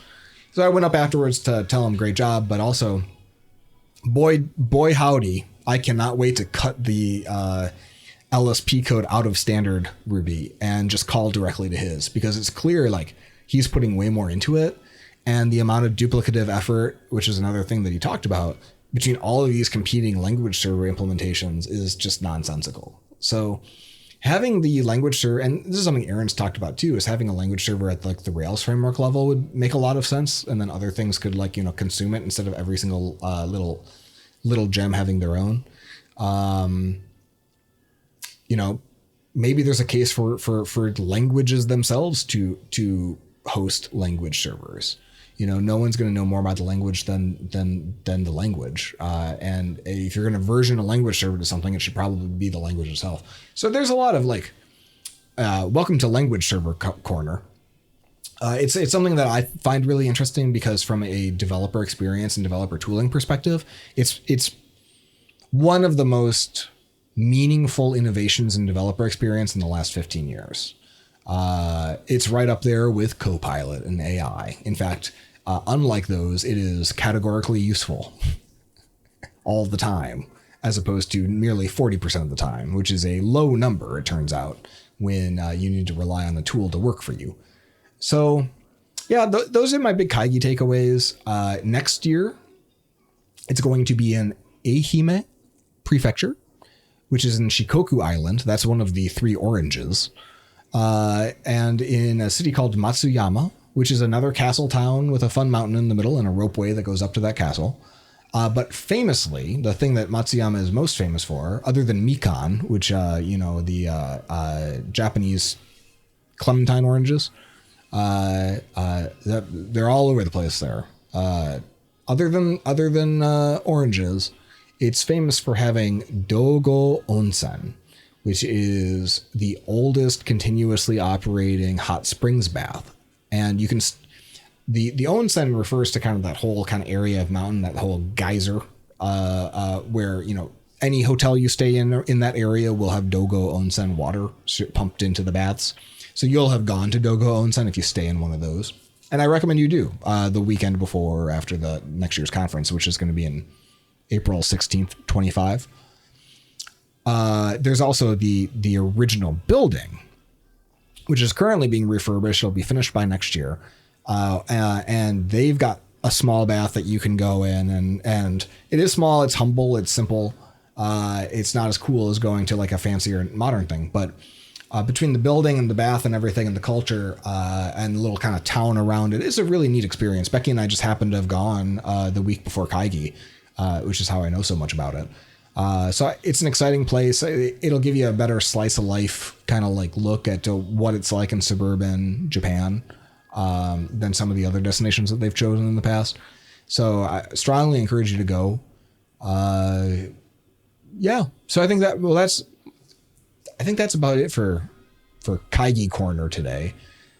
We can probably move on to everyone's favorite fulcrum in the lever that is this podcast, which is the pun.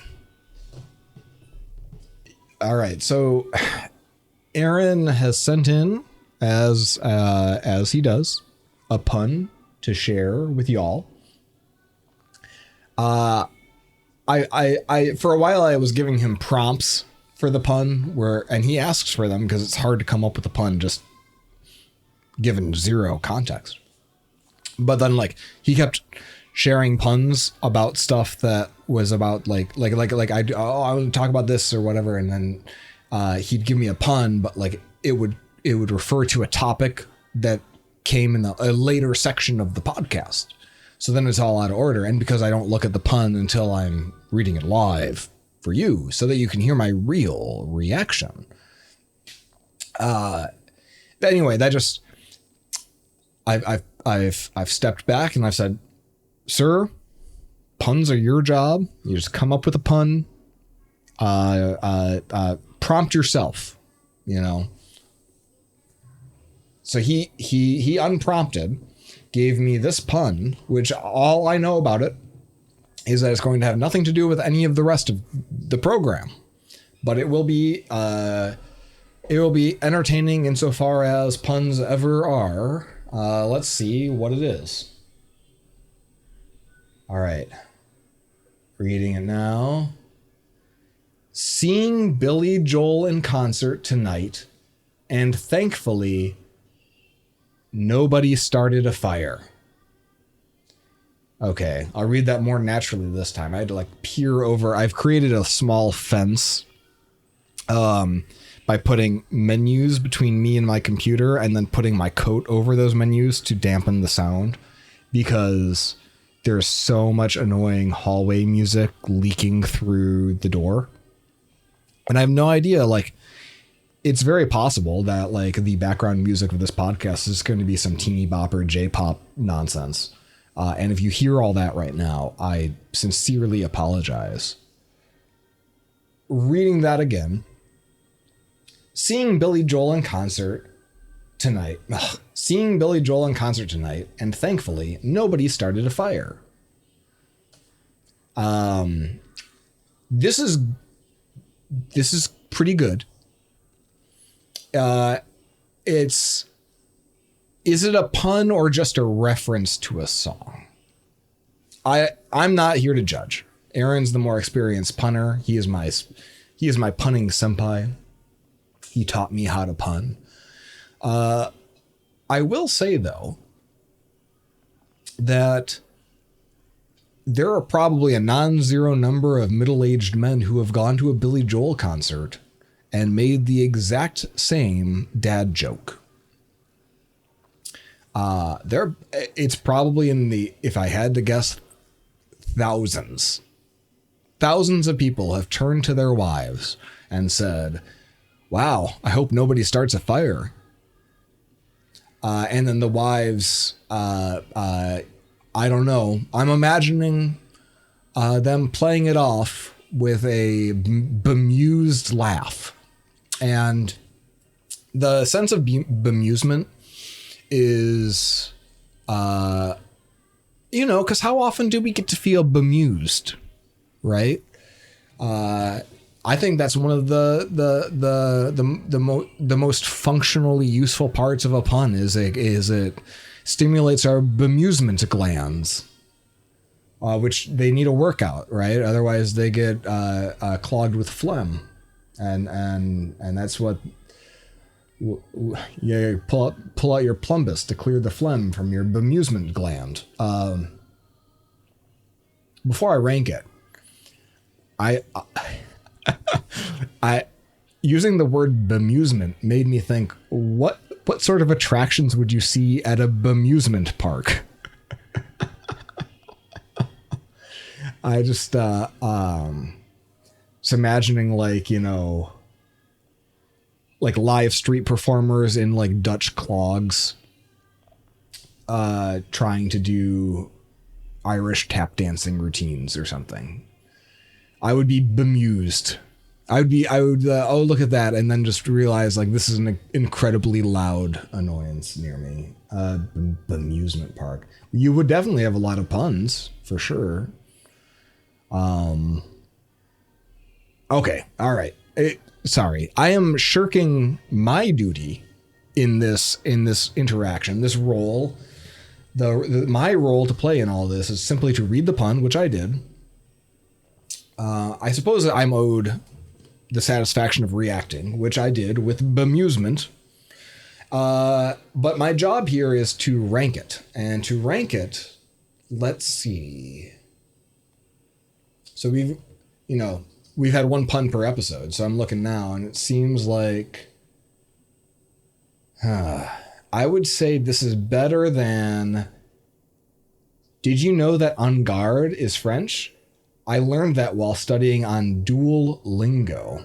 I think that's better just because Duolingo is so hard.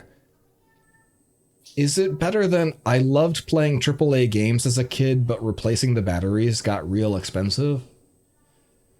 That was pretty good. Yeah, I think that's it. I think I wedge it between those two. So this is the new number 5 all-time pun. Here we are on May 29th, 2024, and version 12. Seeing Billy Joel in concert tonight, and thankfully, nobody started a fire. Thank you, Aaron, for the contribution to the program. This is an important custom in our culture here on Breaking Change. That's the thing about customs, similar to culture and religion and all that, is if you just do the same thing over and over again, branding, eventually it becomes a thing and it kind of takes on a significance of its own. So it's like I started doing the pun just because I thought it'd be funny for a few weeks, and now it's like, all right, well, it's been half of a year and I can already like fast forward, and I've got gray hair, and I'm like, all right, so here's the, let's all sidle up to the pun altar that we've constructed at Punning Man in the desert. All right. News. So let's see. Looking at some news here. 8 Sleep. 8 Sleep sells refrigerated mattress covers. It's like, imagine getting like a desktop computer from the 90s. It looks like a compact Presario. And you sit that next to your bed, and you fill it with water and hydrogen peroxide. And then it has an app, and the app controls it pumping water into a mattress cover. And it can make the mattress colder or hotter. And it can control a schedule, like time of night, how cold to be, and so forth. And there's plenty of things that do this. Defining feature of 8 Sleep's products are its absolutely insufferable marketing, which it so badly wants to be a subscription-based wellness brand where it's helping you achieve fitness goals and shit by having a ton of sensors in the pad telling you your heart rate and HRV and REM and all that. And like sleep tracking is interesting, don't get me wrong, but I think there's just something about, something about the marketing is, I think, disconnected from what who the customers really are and what they really want. Because the only people I know with 8 Sleeps are tech dudes in a similar demographic to me. Now, granted, my social network is disproportionately tech dudes in a similar demographic to me. But you know what all of us bought this thing for is like night sweats and being hot sleepers and not liking a hot mattress. And so having a mattress that is actively cooled seems great. Like, so we buy it for the refrigerated bed, but then like to get to the actual part where you just get to the bed's thermostat and the app, you know, you got to fight through all this like, hey, do you want a mindfulness meditation? Like I don't need that, right? Like there are apps for that if you need that. You're a bed, just be a bed. And now there's a mandatory subscription service that you have to pay for the bed if you want to, I guess, keep sleeping. So the idea that like something as just vital to the rhythm of life, of sleep, that you'd have to pay a subscription to continue to have access. Now you're allowed to lie down on the bed, don't get me wrong, if you stop paying 8 Sleep the subscription. But they won't heat and cool the bed for you. You can turn it on and turn it off. I'll give them that. But to get the simple feature of a clock that turns the bed on and off at a certain time, that'll cost you. So fortunately, I'm grandfathered in because I bought a Pod 2. Aaron has a Pod 3. He was, I converted him to the refrigerated mattress lifestyle. And they just announced Pod 4. And normally when a new tech product comes out and it costs several $1,000s, I'm the one in the family who's excited about it irrationally. But this time, it didn't take more than 30 seconds and Becky was like, hey, we better check this out. And the reason is that the 8 Sleep Pod 4 claims that it will mitigate snoring. Now, I like to think that I'm a pretty good husband overall, all things considered. I do okay. But one of my real downsides is that over the last couple of years, I have picked up a nasty snoring habit, and I don't know what it is. I have a goal of figuring that out. And when I'm back in the US and I have normal health insurance, I'm gonna go at least to my doctor, or potentially get a sleep study done if necessary. I think it's a combination of allergies, and just kind of like a low level, constant level of congestion that has caused me to start snoring with regular frequency. Not every night. Usually it's triggered if I eat too late at night. So I'm trying to cut back on that. So Becky has been putting up with my snoring for way too fucking long because I could not imagine having to put up with a partner who snores. I mean, I can imagine it, and I'm imagining it now. You know what? A 4-minute attraction where you lie down on a bed and it goes through dreamland in a dark ride format, but you're next to a person who's snoring. That is the kind of attraction that I would put in my Bemusement Park. Cause it does not sound amusing. But anyway, so she puts up with sleeping next to me, even though I snore.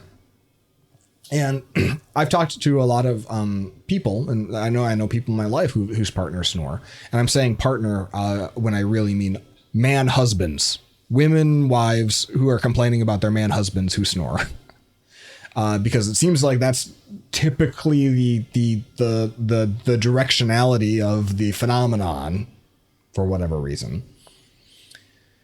So yeah, the way that the 8 Sleep claims to mitigate is the term, up to 50% of your snores, is that in addition to being a refrigerated mattress pad, it is now there's a motorized foam scrunchy do that goes underneath your mattress, and using the power of reticulating splines, it crunches up at the legs, kind of like, if you've ever put a pillow underneath your knees, to kind of elevate your legs, and it scooches up the head neck area. This is all extremely technical language. If you've ever seen a hospital bed or like one of those like, remote control old people beds, it can contort the bed into those shapes, which is like a little weird. One presumes that this would only ever work with a foam mattress. It seems like they've given up the ghost on selling their own mattresses. We have a mattress sold by them. It seems like they're back to we just do the pads and now the under pad. We just do just the pad on top and then the girdle on the bottom to kind of keep the structure in place. The mattress girdle is a very important part.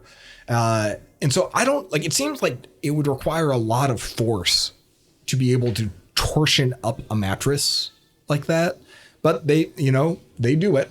It's plugged into the wall. At least it's not battery operated. But so the way that it works, best I can tell, is the base station listens for you snoring. When it hears you snoring, it will jostle you. And you'll get moved up or down a little bit. Now, it can't independently jostle just one side of the bed. So both parties get jostled. So if the jostling wakes somebody up while the other person is snoring, it seems like it would make the problem worse. But regardless, apparently up to 50% of your snores will be mitigated if you get jostled after you start snoring. Which is something I didn't know and something I'm not sure I believe, but something that like there's a non-zero chance I will spend $3,500 to find out the answer. In no small part because Becky did me the favor of giving me the gift of awareness by recording for me a voice memo on her phone of what it sounds like to sleep next to me. And so I was making some snore sounds and I woke up. And she held the phone up to me and she was like, this is you. This is what you sound like. And I was like, oh my God, I'm so sorry. Walked around feeling terrible all day. My first reaction was like, maybe I should sleep in a different bedroom. Obviously that's a last resort kind of solution to the problem. Boy, that sucks. I really hate that I'm doing that. So if you got any snoring advice, let me have it. Podcast at searles.co. I would love to hear anything about snoring. Either if it's a question or if it's helpful advice, that's great. If it's just something to incorporate into my Bemusement Park ride around snoring, that's also welcome. So that's news. Well, if I buy it, I'll keep you posted. This factoid blew my mind. Next news item here. Somebody on Twitter, which amazingly still exists, and I will insist on calling it Twitter, no matter what domain name it is. All right. Here's a statistic about Nintendo. In profits,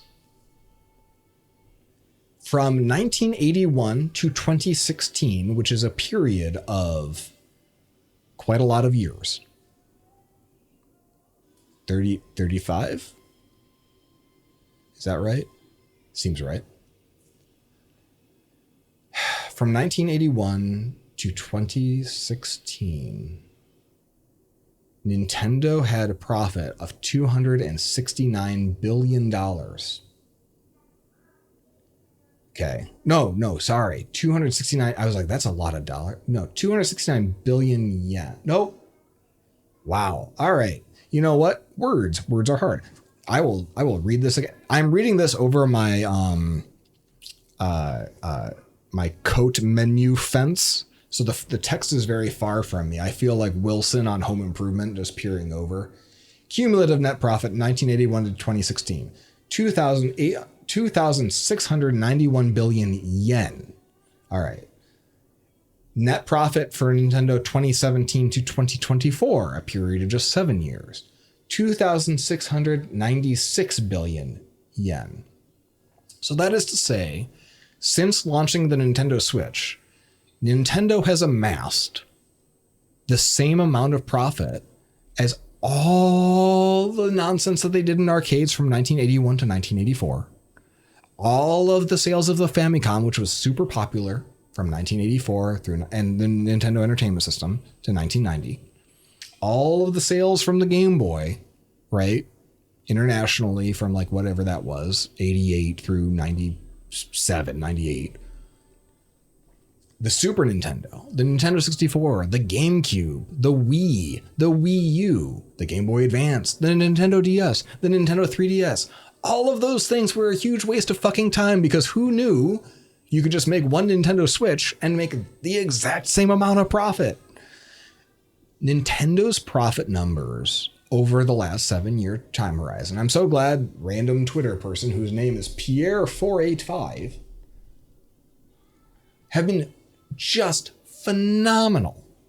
So Iwata Satoru, who has passed away, the previous CEO of Nintendo, was the one who was in charge of the company when they decided that they could see the writing on the wall, a solid 12 years ago, that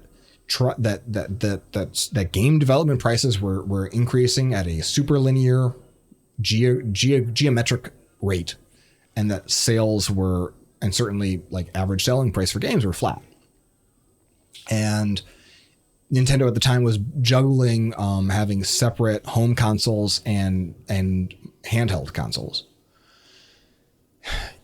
They decided at the time like they were going to unify their platform and just have a single console so that like all development can be focused on one, and that it would be primarily, because if it's going to be mobile at all, it has to work, mobily, which means like it's got a lower performance characteristics than it would if it was a dedicated home console, but has the happy side effect, the happy benefit of it can't demand the same sort of 4K quality assets that the other Xbox and Sony consoles can. So they would save money in two ways: basically cut in half the number of target platforms that they have to develop custom software for. They're thinking about third parties as well, but they're primarily thinking about themselves. And two, by virtue of having their baseline be a mobile platform, it brings down long-term the development cost, because they're just targeting primarily 720p and then upscaling that to 1080p. So like they can get away with much lower quality assets. And it's not just that, but like they being Nintendo have clearly perfected a design aesthetic that scales super duper well. It's like, why does Nintendo shit look so cartoony instead of realistic? It's like, well, you want to know why? Scoreboard says that they have made more profit than God in the last 7 years. And it's because they factor in the cost of input into the equation of what should they build and how should they build it. Whereas it seems like every other studio on the planet is like, well, if I make the maximally most realistic thing possible based on whatever science allows right now, and that's the constraint, then I will have to hire however many people I have to hire and work as many years as I have to work in order to release a game. And then like, hopefully that sells enough to cover all my costs, because it did in the past, is how the rest of the AAA gaming industry has been operating. And like, you do that, you just say that out loud. It sounds ridiculous. It's like, you should probably think about the return on investment.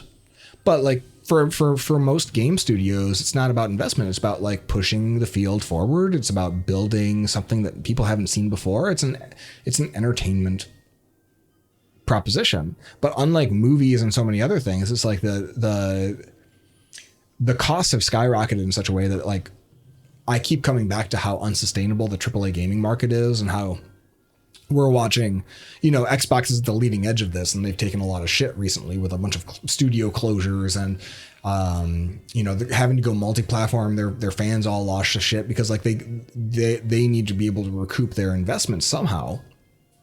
Sony's running against the same headwinds where like they sell 10 million copies of Spider-Man 2, and that's still probably barely enough to cover their own costs, which were $300 million, because they've got to, rev share with Disney and all this other stuff. And that's basically the only PS5 exclusive here in 5 years that like of note. And you've got now Sony's own marketing people saying we're in the back half of the PS5 generation. Like, they clearly know that they're up against the same sort of problem. And from an expectations game perspective, Nintendo can come out with a marginally better looking Zelda, or hell, a Zelda game that looks like the current one, but like on a new console runs at 60 frames a second instead of 15 to 30 frames a second, as Tears of the Kingdom did. And our expectations of Nintendo are so fucking low from a graphical fidelity and even a performance perspective that would be amazing. You'd be like, oh, sweet. Look at Nintendo. They're killing it.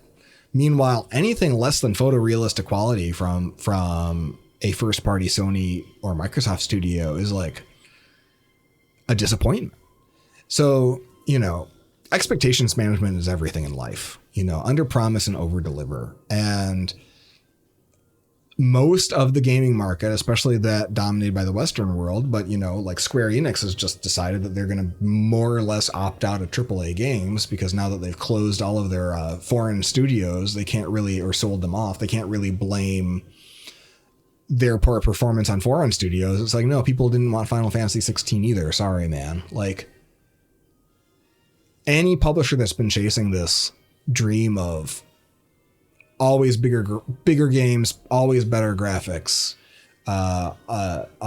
longer stories, like especially the live service stuff that you can live in for a long time. Like, man, I talk about how fucked everyone else is. I forgot to mention, like, oh yeah, but by the way, like, Nintendo's laughing all the way to the bank. So good for them. It's a good reminder that when you have a business, you should think about how much stuff costs to make, and then how much you can sell it for. And then when you subtract that one number from the other number, how much you have left. Lemonade stand economics scales surprisingly well, especially when you're a stable business and you're not manically jumping from priority to priority on a quarter to quarter basis, based on whatever investors want. So yeah, kudos to Nintendo. Just wanted to share that. I thought that was pretty cool. Another piece of developer news, Heroku, my preferred application hosting platform, which is has supported the Ruby and Rails kind of like ecosystem very, very well since it was founded in 2007, and has been owned by Salesforce since 2011. They have, it seems from the outside that they've shrunk quite a bit from a headcount perspective. And on one hand, that's a bummer. Because I as a user get fewer features and the platform hasn't changed very much. On the other hand, like, it's just sort of stable and it kind of just works. So again, you think about it from the ROI perspective, maybe they're in a better shape now for long-term longevity. They got rid of the free dynos, which my understanding is primarily like dyno is Heroku speak for app server. My understanding is that was mostly to combat crypto mining and other sort of abuses of having free compute. We have computers that compute things, but when you talk about a computer's ability to compute things as a resource, we say compute for some fucking reason. So they're probably in better shape now financially, but it doesn't mean that we haven't seen a lot of new stuff out of them. The longest running feature request by far for Heroku, and it's only increased in intensity as more and more new modern web browser features depend on HTTP2, is just that, is like the Heroku router is HTTP1 only, and that means that, like, if you got a lot of small assets, a browser is only going to like allow a tab to have, call it 7 open HTTP connections at a time. And so that might mean like you're waiting for a long time for everything to load when you first get to a page. Or it might mean like if you've got like a lot of really small updates that happen like in the background over the course of a page's life cycle, like those have to open up a new heavier weight HTTP1 connection with all the TCP handshaking and so forth. Whereas if it's HTTP2, you can keep a long-lived connection and then just have stuff go back and forth across the pipe. So because Heroku didn't support HTTP2, like you get a much reduced user experience, especially when you're using a lot of modern features or a lot of like sort of chatty back and forth with the server. And so like the way I got around this in my Kame-Same Japanese training app learning app was I would just use a WebSocket instead. basically bypassing HTTP entirely, have a single long-lived WebSocket connection, and I would just send little snippets of JSON back and forth. And that was how I solved that problem. That's like, that was really hacky and it worked. But Heroku has just released and pushed out an experimental flag you can turn on. HTTP2, sorry, I'm not enunciating very well today, from the browser to their router. And then what their router will do is convert that to HTTP1 to your application. And the benefit of all this is that while they had to do a lot of work, I'm sure, to get that to work, most apps will just be compatible on day one, because like from your app's perspective, it's going to have the exact same experience and performance characteristics as ever. It's just that the end user will be able to communicate with Heroku's servers continuously, cutting down on all that. So I talked to a couple people who've switched over, and they've both seen dramatically improved user performance. So I was thinking like, oh man, like might need to move off Heroku just because of this one issue. But you look around, there's still not like that many batteries included alternatives available. So then you look at like, you know, what's going on in Rails 8 and the sort of portability story and containerization by default and Kamal and a lot of the stuff that 37 Signals has been building for their once product line of just buy the software and then run it yourself. That's starting to look pretty appealing, because like if Rails, the framework, is also kind of expressing its own runtime environment, then you can just like throw that on any old computer. Use any compute you want. It sounds like I'm saying compote, like a jam or a fruit preserve. Yeah, you take any. You can have raspberry compote. You can have blueberry compote. Any compote you want. Rails will work with it. So that I think right there is great, because the portability it'll offer. But until, you know, whatever app you're building is kind of perfectly cocooned in that one of those containers, and even then, like, you know, what you plug into that container is mostly an exercise left to the reader. Heroku staying up to date on at least this front is really important, and so I'm really glad this shipped, and I can't wait to turn it on for my apps when I get back home and have time to debug it carefully. So from a podcast news coverage perspective, I picked a shitty 3.5-4 weeks to take a break, because tech news has been moving pretty fast and furious over this time period. Let's see what, you know, Apple, May 7th had an iPad event where we got new iPads. iPad Air is kind of like, you know, very clearly the consumer grade, similar to the MacBook Air. They John Turnus on stage, on Subway, was it, expressly said like that the point with the iPad Air is to take pro level features, and once they've matured, get them at a consumer price point, which makes tons of sense. I guess Face ID still isn't at a consumer price point. More likely, I think that there's that's a nice story to tell, but they've got to segment them on a features basis too. So yeah, these new iPad Pros are really impressive. I bought one for Becky for our anniversary, I guess, because she had mentioned she was really interested in them, and she pointed out that I was several $1,000s ahead of her in the Apple spending battle this year, thanks to me keeping my Vision Pro and also picking up one of the new MacBook Airs. So yeah, I bought one. I actually played with one in the Fukuoka store. So I was traveling, and I wanted to see, like, you know, that are they lighter? Are they, you know, they are indeed a little bit lighter. The 13 in particular is quite noticeably thinner. It is thinner than the 11 because when you take a pneumatic press and you smush down an iPad, it gets wider, longer, and also thinner. I think that's the math. That's how that works. yeah, so the MacBook, or not the MacBook, the iPad Pro Magic Keyboard 2 or whatever I don't think it's been given a number, but it's so MacBook like the trackpad feels just like the Force Touch trackpad that you are familiar with in a MacBook. They're bigger.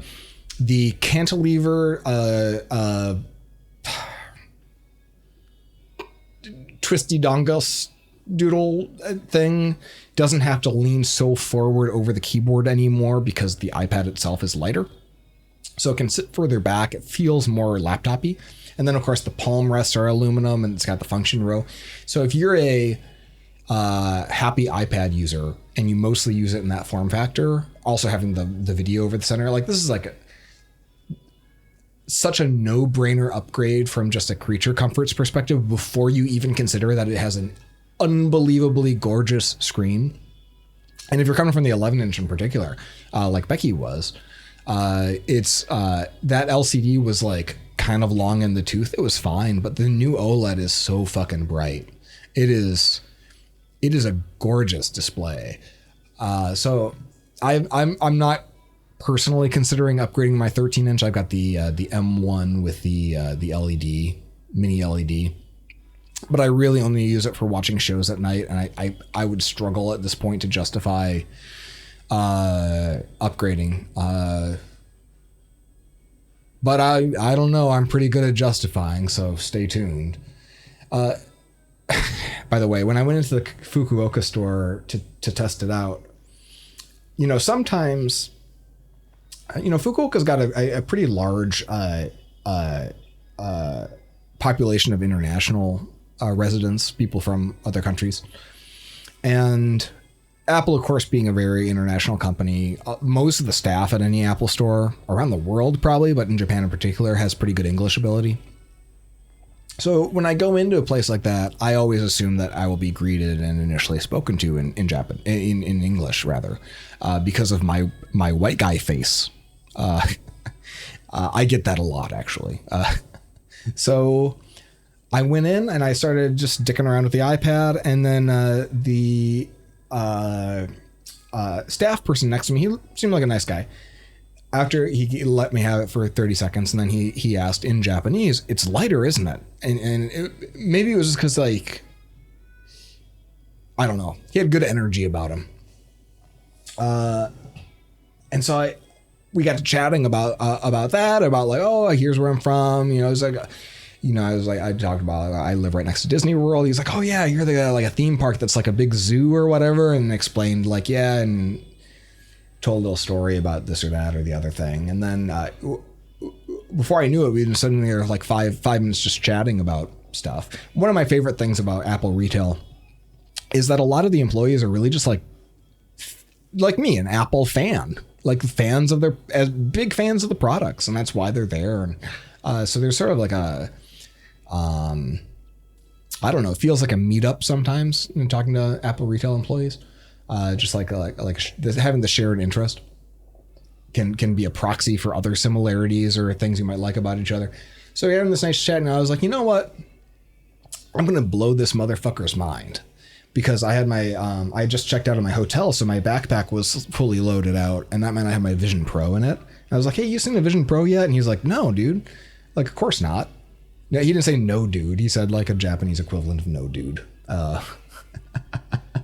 No, dude.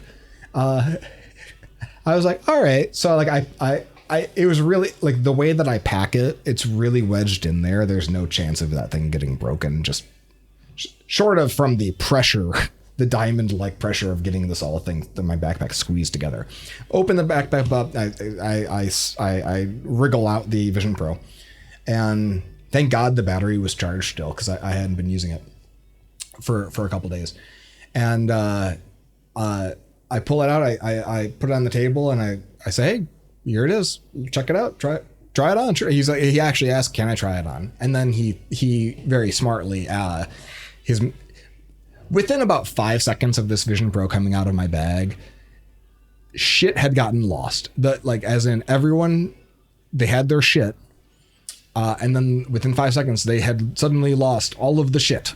because the entire store, it was all eyes on me and the Vision Pro. And I don't do this often.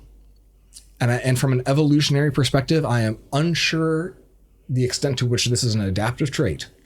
I immediately broke out into a sweat, like literally like sweaty eyebrow, sweating through my shirt, like feeling like a spotlight was on me.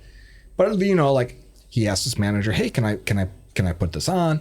And manager's like, "I guess." And I was encouraging him to. And so he did. And he's like immediately like, holy crap, because you see the pass-through video and stuff. And all he got to see of it was the, because I didn't have time to, you know, putting it into guest mode is an ordeal. All he got to see was like the pin code, right, that you enter.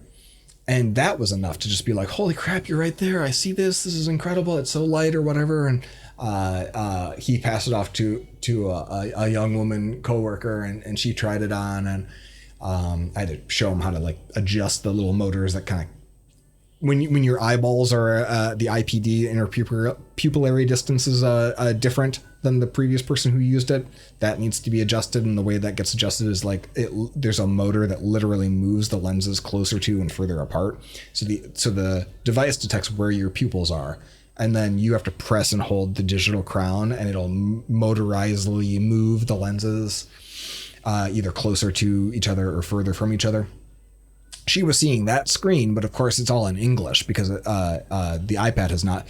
I should have mentioned the reason they're losing their shit and that they haven't seen this yet is the iPad is currently only on sale in, I believe, the US, maybe also Canada.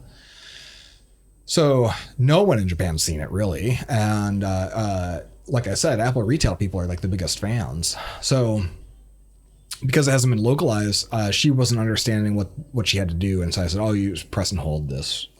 So she did. And then she saw it, and she like audibly gasped at seeing the pass through for the first time. And like, she's excitedly poking in incorrect pin numbers into my thing. And me not really knowing whether or not there's the same sort of timeout lockout thing where I was like, oh, please don't enter in too many wrong pin numbers, please. It was really cool. It was so weird, right? Like it's an inversion, right? Like typically I'm the guy who goes into the Apple store and they've seen the shit already and I haven't seen the shit and I want to see the shit. And now here I am as a customer being like, hey, you want to see the future? So the whole store just was like, pretty quickly I had like a small mob around me of customers and employees. And I was like, you know what? I've got a feeling like I just derailed everyone's morning. So sorry, I got to go. And like, I politely grabbed it and shoved it in my bag and got the fuck out of Dodge while I sweat through my shirt. But that was a hilarious interaction. And my takeaway is that if you wanted to plan a heist of an Apple store right now, here's what you do. You go to an Apple store outside the US, you take a Vision Pro out of your bag, and then you offer to demo it. And then you have all of your friends come in and do a heist. Because no one, even the security guard was like super into it. So there you go. That was funny. Anyway, this is a lot of positivity from me, right? Because I think these iPads are hot shit. I mean, oh yeah, didn't even mention M4 processor. Skipped right past the M3. Who needs it? And that processor has the fastest single core performance of any computer that Apple sells. And this has caused a kerfuffle because a lot of the commentariat, I suspect, isn't thrilled about the fact that the lightest weight, most portable form factor, fastest performing computer that Apple sells, also at the cheapest starting price of any portable computer that Apple sells at $999, that maybe the M2 is $899. No, I don't think it is. I don't know, man. Regardless, like, it is a lot of bang for buck, especially when you consider that display quality. Like, relative to Apple's other platforms, the iPad's always kind of been a remarkable deal. Because like, a comparable iPhone is like a much smaller screen. Like, it's also a weaker processor and so forth. Like, maybe like less milliamperes in the battery and so forth and whatnot. Yada yada. Like, the iPad has always been priced lower than, and I don't know if how the margins work out because we don't get to see that stuff, but like for $9.99, what you get with this 11-inch iPad Pro is incredible. And I think that pissed off a lot of Apple fans because they're like, why can't I get a fucking MacBook that's that fast or that small or that portable or with that good of a screen? And if only I could run macOS on this iPad, I would finally be happy because iPad OS sucks. And it sucks for the things I want to do with it. And I think this is valid. Like these are valid thoughts and feelings to have. It's just like, it's weird to me to be having these thoughts in 2024. Because like I've been having these thoughts since 2010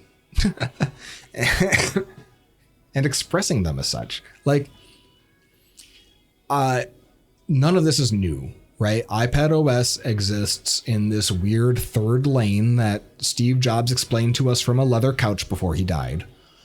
Armchair, sorry. That it's like, this, when you want to lean back and read stuff and whatnot. And they've got this story about what the iPad is.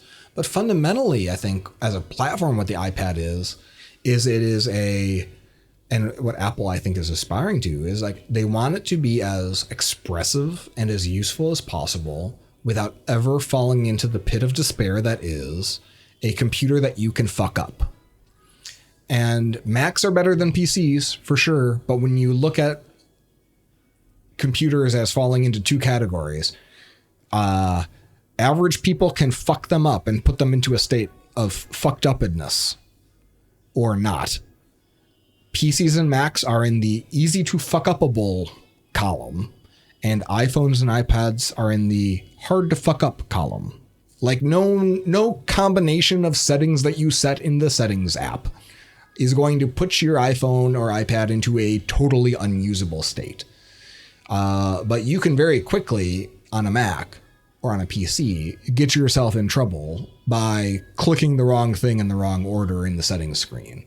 Or just kind of find yourself like with a whole bunch of, round holes and square pegs in terms of files and windows and where things are laid out. You need to know your way around. And Apple, I think, has done a pretty good job in iPad land of incrementally trying to improve its functionality and its expressiveness while being incredibly conservative about never giving the user too much rope to hang themselves with. But I don't think me as a fan is ever going to be like happy with the iPad until it has a Unix terminal, fundamentally. And it's running Unix, but you don't get terminal access. And if you don't get terminal access, and even if you had terminal access, then you'd need a whole build chain, right? You'd want homebrew on iPad.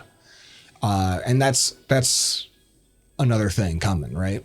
But because when Apple says developer, they don't mean developer like me or probably you.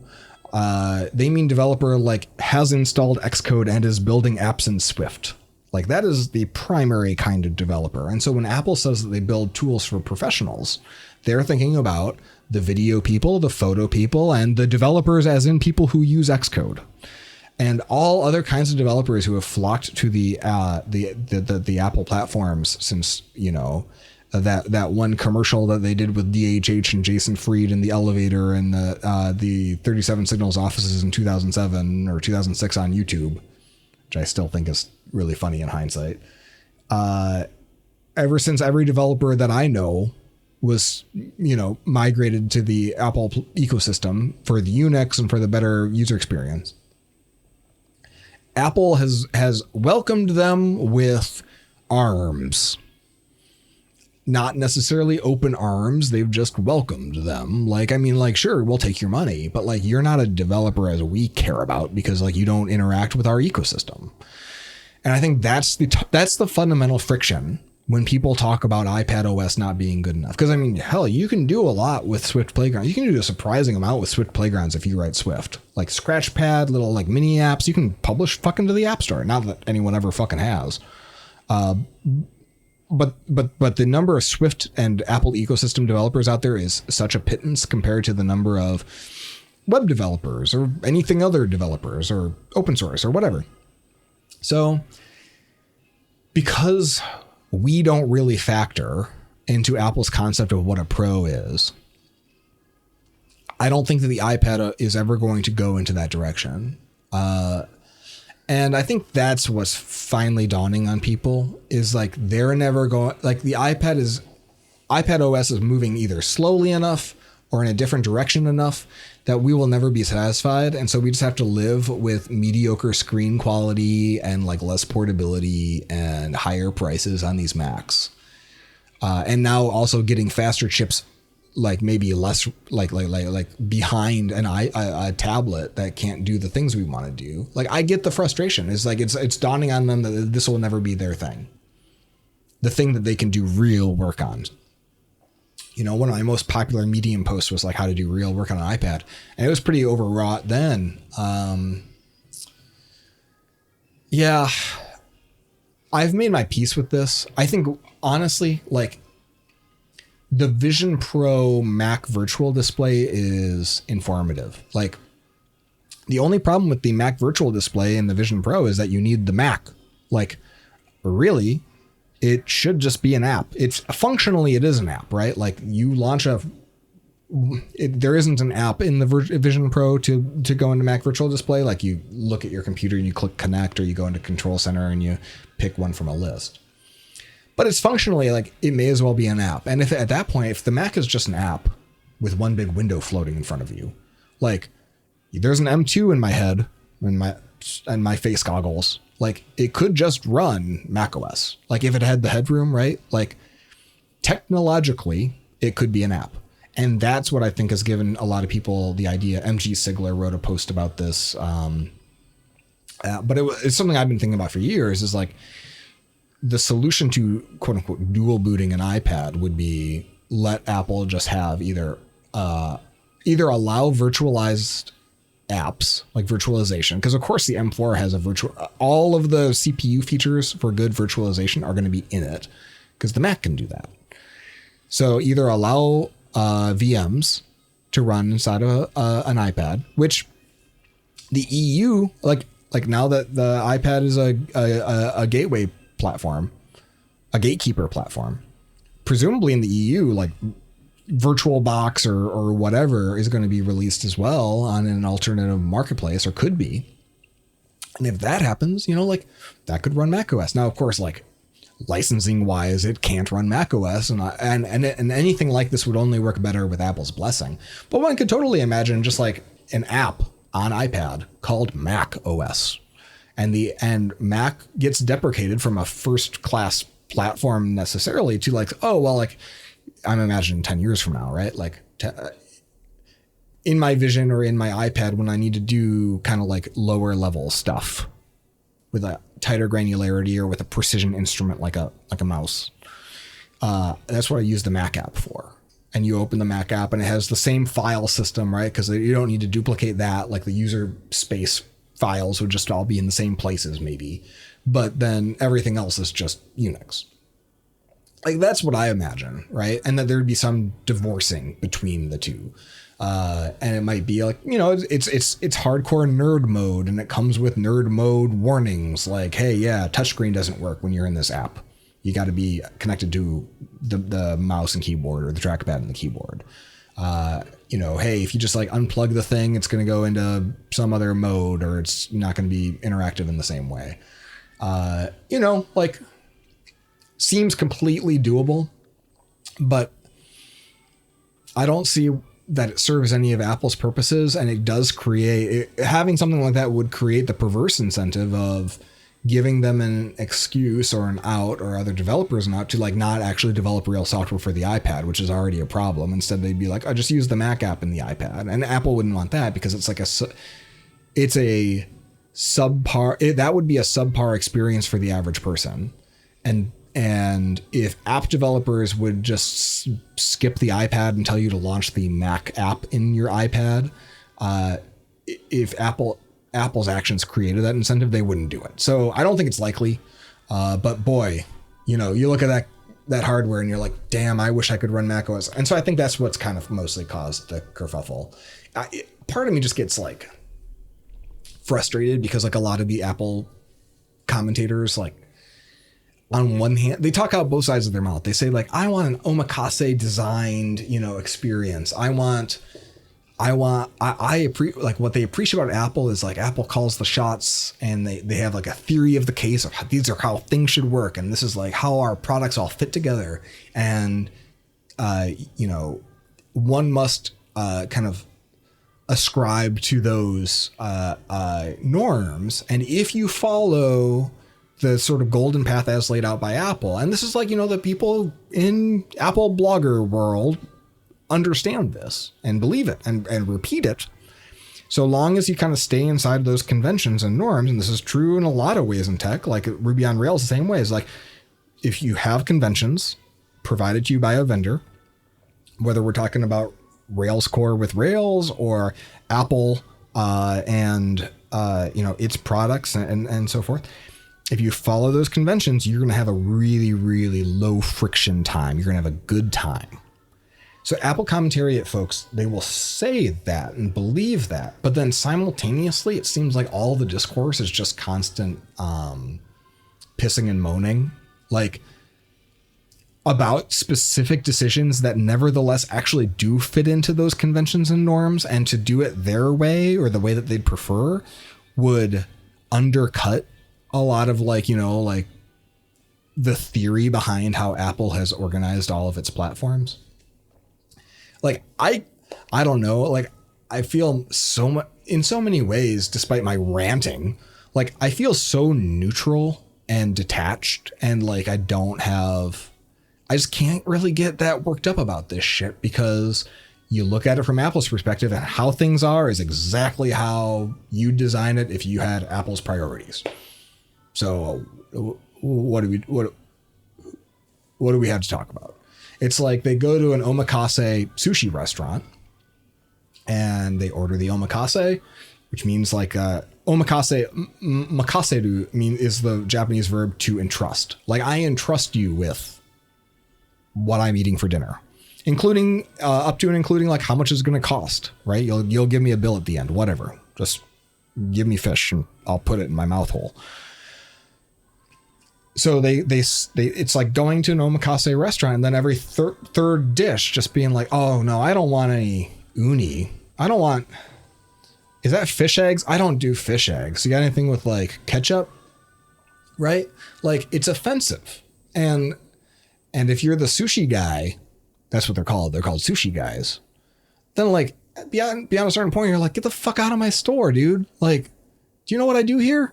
Like, I am not like here in the make whatever the fuck you want me to make you business. I am in the like, pursuing the passion of trying to perfectly complement all of these different fish together in this particular order and present them in a way that tells a story, a culinary journey, if you will. And is that highfalutin and overwrought and like, a little bit too full of themselves?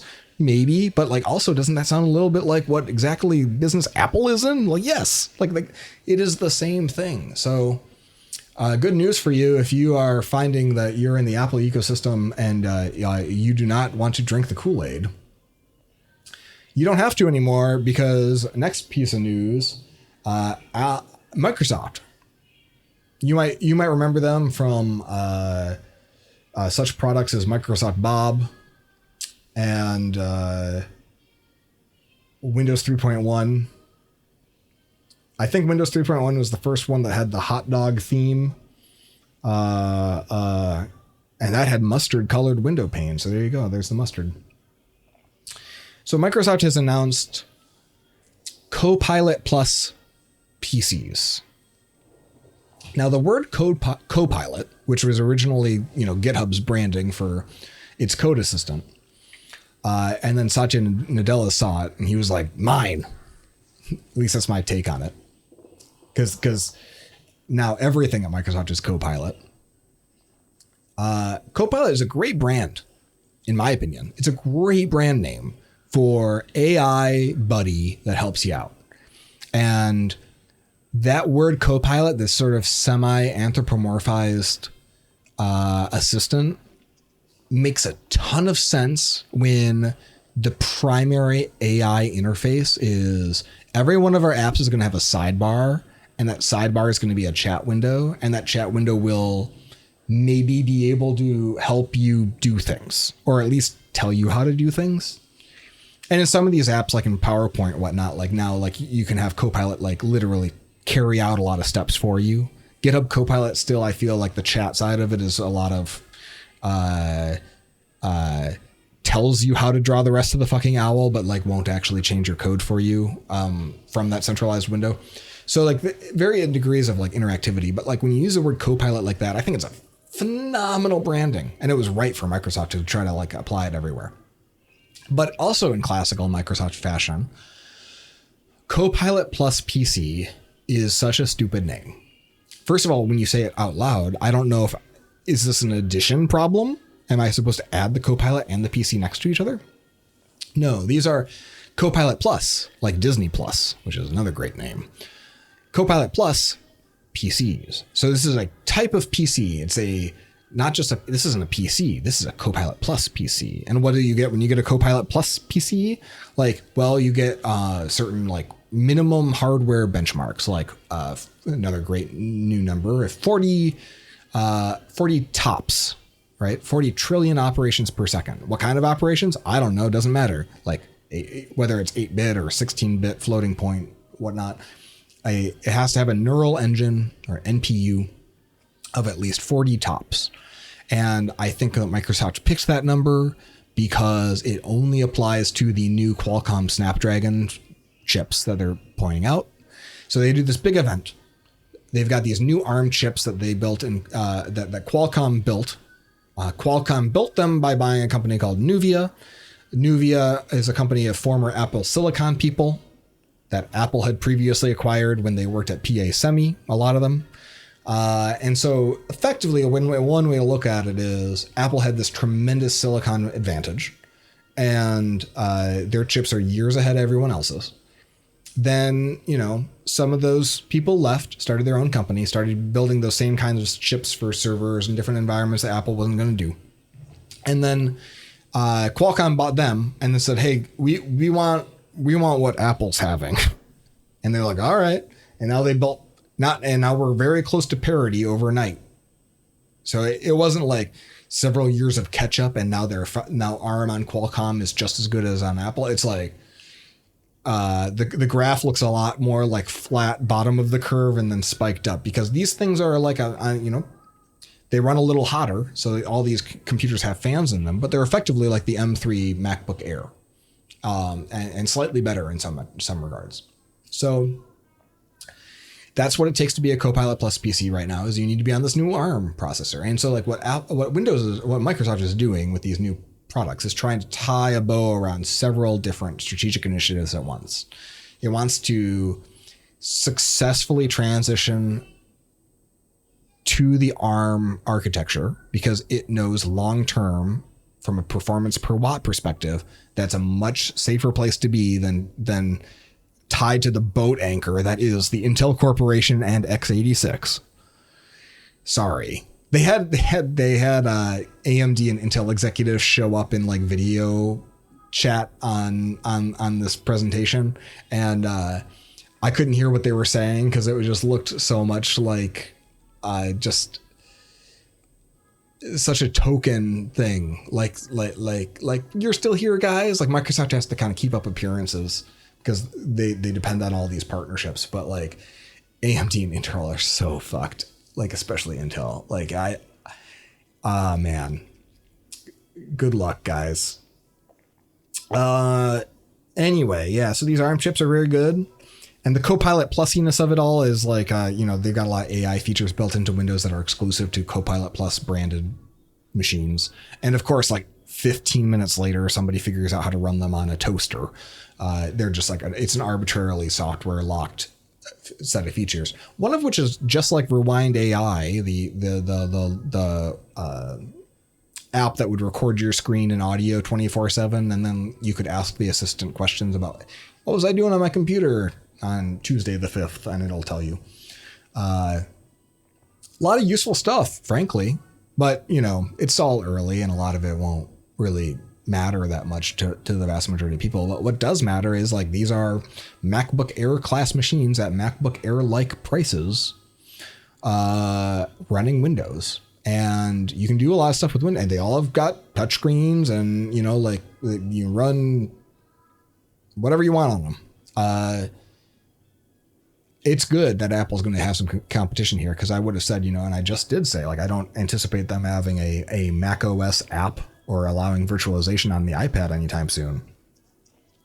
But if they start to feel the heat from Microsoft, just from the Qualcomm and the ARM chip perspective, then maybe they'll get their ass in gear in the same way that they have from a software perspective, where you can tell, like, AI, they know that they have to show up and like really build some AI features into shit, because like Microsoft's every feature in Windows is going to have some sort of AI story, and Google's going to be doing the same thing with Android. And if any of these features, either independently or in aggregate, start to move the needle of what people expect from their computing platforms when they are doing their compute, then Apple can't afford to be caught flat-footed and just without an answer, like they were in 1997 when they didn't have preemptive multitasking. Like, that didn't sound like a big deal until suddenly it was like, wow, our computers feel like they're from a different era. So the software side, like that alarm bell went off at Apple as soon as ChatGPT came out, I'm sure.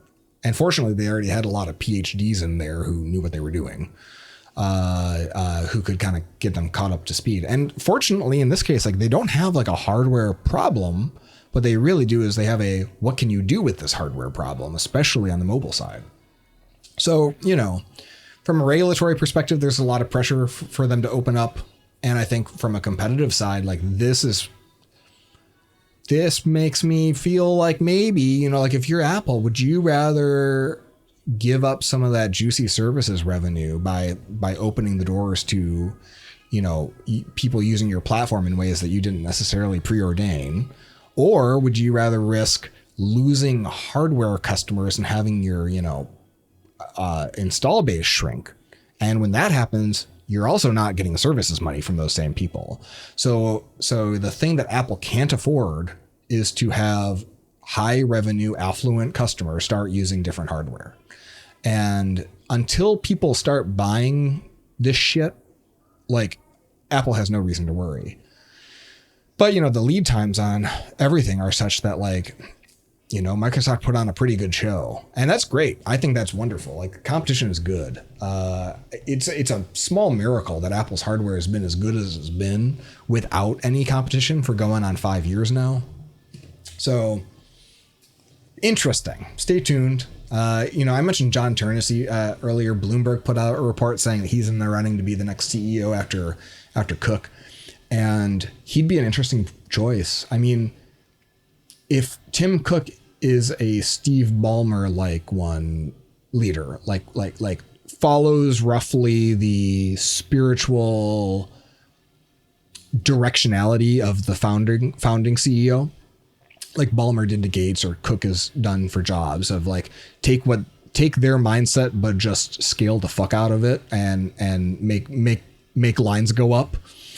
Then Satya Nadella to Ballmer is okay, but like, what's next? And Nadella came from Azure and the server side and the cloud and subscription based and effectively SaaS model to everything. And where's Microsoft now is like, they've successfully made themselves oscillating between the 1 and 2 most valuable company on the planet, totally changing out the plane engine in mid-flight from a boxed software sales company to mostly to the enterprise to a SaaS subscription based company, mostly to the enterprise. Forgive me, because if you're suddenly hearing some thumping bass, I now have neighbors on either side of me at this karaoke place. Time draws nigh before I've got to run to make my train anyway. Hopefully it's not too distracting. Hopefully only I am distracted, I should say. Well, like when you ask what would Apple get from a what's next CEO, John Turnus is interesting because he runs hardware product development. One of his first big projects that, oh God, yeah, you're definitely gonna hear that. Sounds like somebody's playing guitar next door. That might be the wrap it up button. His first big project was the Mac Pro. At least the first one where we got to see John Turnus publicly. And I feel like he's very likable. He's a good product pitch man. But like, if the thing that he mostly has to offer Apple is like fantastic hardware product design, like I'm not sure that's even in the top 3 of the biggest things that Apple needs to figure out right now. So it'll be interesting to see how this plays out. I think that the real reason we're talking about him is apart from those other, characteristics like his product, his product tenure is awesome. He's clearly a good pitchman, and he's also not already in his 60s, which I think he's maybe the only executive that like fits all these criteria. Yeah, I don't know. Well, that was in the news. So I'm going to skip over a few things just to say what I expect about at WWDC, and then we'll wrap up. So WWDC, I think the keynote's June 7th. I'm going to be speaking on the Copilot. Everything's Copilot now. I'm going to be speaking on a podcast on the Changelog and Friends podcast with Adam and Jared about whatever happens at the WWDC. And if I had to guess, a lot of what's going to happen is, I think what happened about a year and a half ago is Apple went to every single product team that makes like every stock app, like if you're mail or reminders or notes, and your boss's boss just told you that you need to show up with as many demoable features as possible that somehow can be explained as using AI. And rule number 2 is you can't have a chatbot built into your app. So as long as you got like a bunch of AI looking features, whether that's like predictive text input or, building a note for you automatically as a summary of whatever you'd been doing previously, or prompting the user to create a grocery list that looks just like last time's grocery list or whatever the hell. But you can't just build a ChatGPT clone. I suspect that was probably the marching orders for each division in the company. And so I think that's what we're going to see. I think we're going to see an actually relatively perfunctory WWDC with just a lot of AI flavoring sprinkled throughout. But like the takeaway is going to be like, oh yeah, like these are neat features. Similar to how that like the automatic sticker feature a few years ago when they did the background removal on photos where you could press and hold on a subject and then like, it was doing a lot of AI, quote unquote, to remove that thing. I think that's like kind of what we're going to see is like product features that happen to use it. And we'll just have like a lot of them. But when you walk away at the end of the day, I don't think it's going to feel like a significant update. It's not going to feel like, wow, like they're really caught up on AI now. I think you'll get some sort of version of like a bad Copilot because it'll be version 0.8 for Xcode. You'll get some story about how Siri is better and then a whole bunch of us saying like, actually Siri is not better. And you'll get a bunch of features in these apps that are powered by LLMs maybe. But I don't think we're going to get much beyond that. And I'm really curious is, how are they going to expose these functionalities as APIs for developers? Because if there's all these, like, if there's on-device AI stuff and on-device LLM capability, will we be able to actually, like, invoke it? And if we can invoke it, is it just going to be like the App Store guidelines say, hey, you can't use this just to build another fucking chatbot? Or will Apple more, I think, conservatively only publish things that it views as being useful functions, like translation services or transcription services, and that's the API, and that under the hood it's using their LLMs, but it's not really exposing that layer of functionality to third-party developers. And I think the latter is unfortunately far more likely. Whereas what I'd really like at me as an app developer is to cut OpenAI out of the equation and the network out of the equation and just use a local LLM for a lot of stuff that I'd otherwise need to use ChatGPT's API for, even if I'm not building a chatbot per se. I just want to ask interesting questions. And so to that ends, between now and WWDC, I'm planning on putting out a blog post of some of the really interesting GPT-4o queries that I've given it, because it is really fucking impressive how many problems it can solve for you that have nothing to do with chatting, just based on multimodal interactivity. So yeah, that's probably my, I'll stake a claim there and call that my WWDC opinion. And now as I look at the mailbag, several awesome mailbag things got sent in, and I'm excited to talk about them. But now is probably not the time, because I'm sure that was a hard to listen to segment, as I don't know, it sounded like they were playing drums next door. Okay. This has been version 12 of Breaking Change, live in Japan. And yeah, I'm back in the States within a week and a change. And then we'll keep doing all the things that we do, I guess. Yeah, check out the website. I've been posting a bunch about my travels. I've got a little reel video I'm building about professional baseball games. I went to a really cool, huge 21-0 shutout of the Fukuoka's baseball team. Yeah, I don't know. What else? Nothing, I guess. I guess this is the end. All right. The end.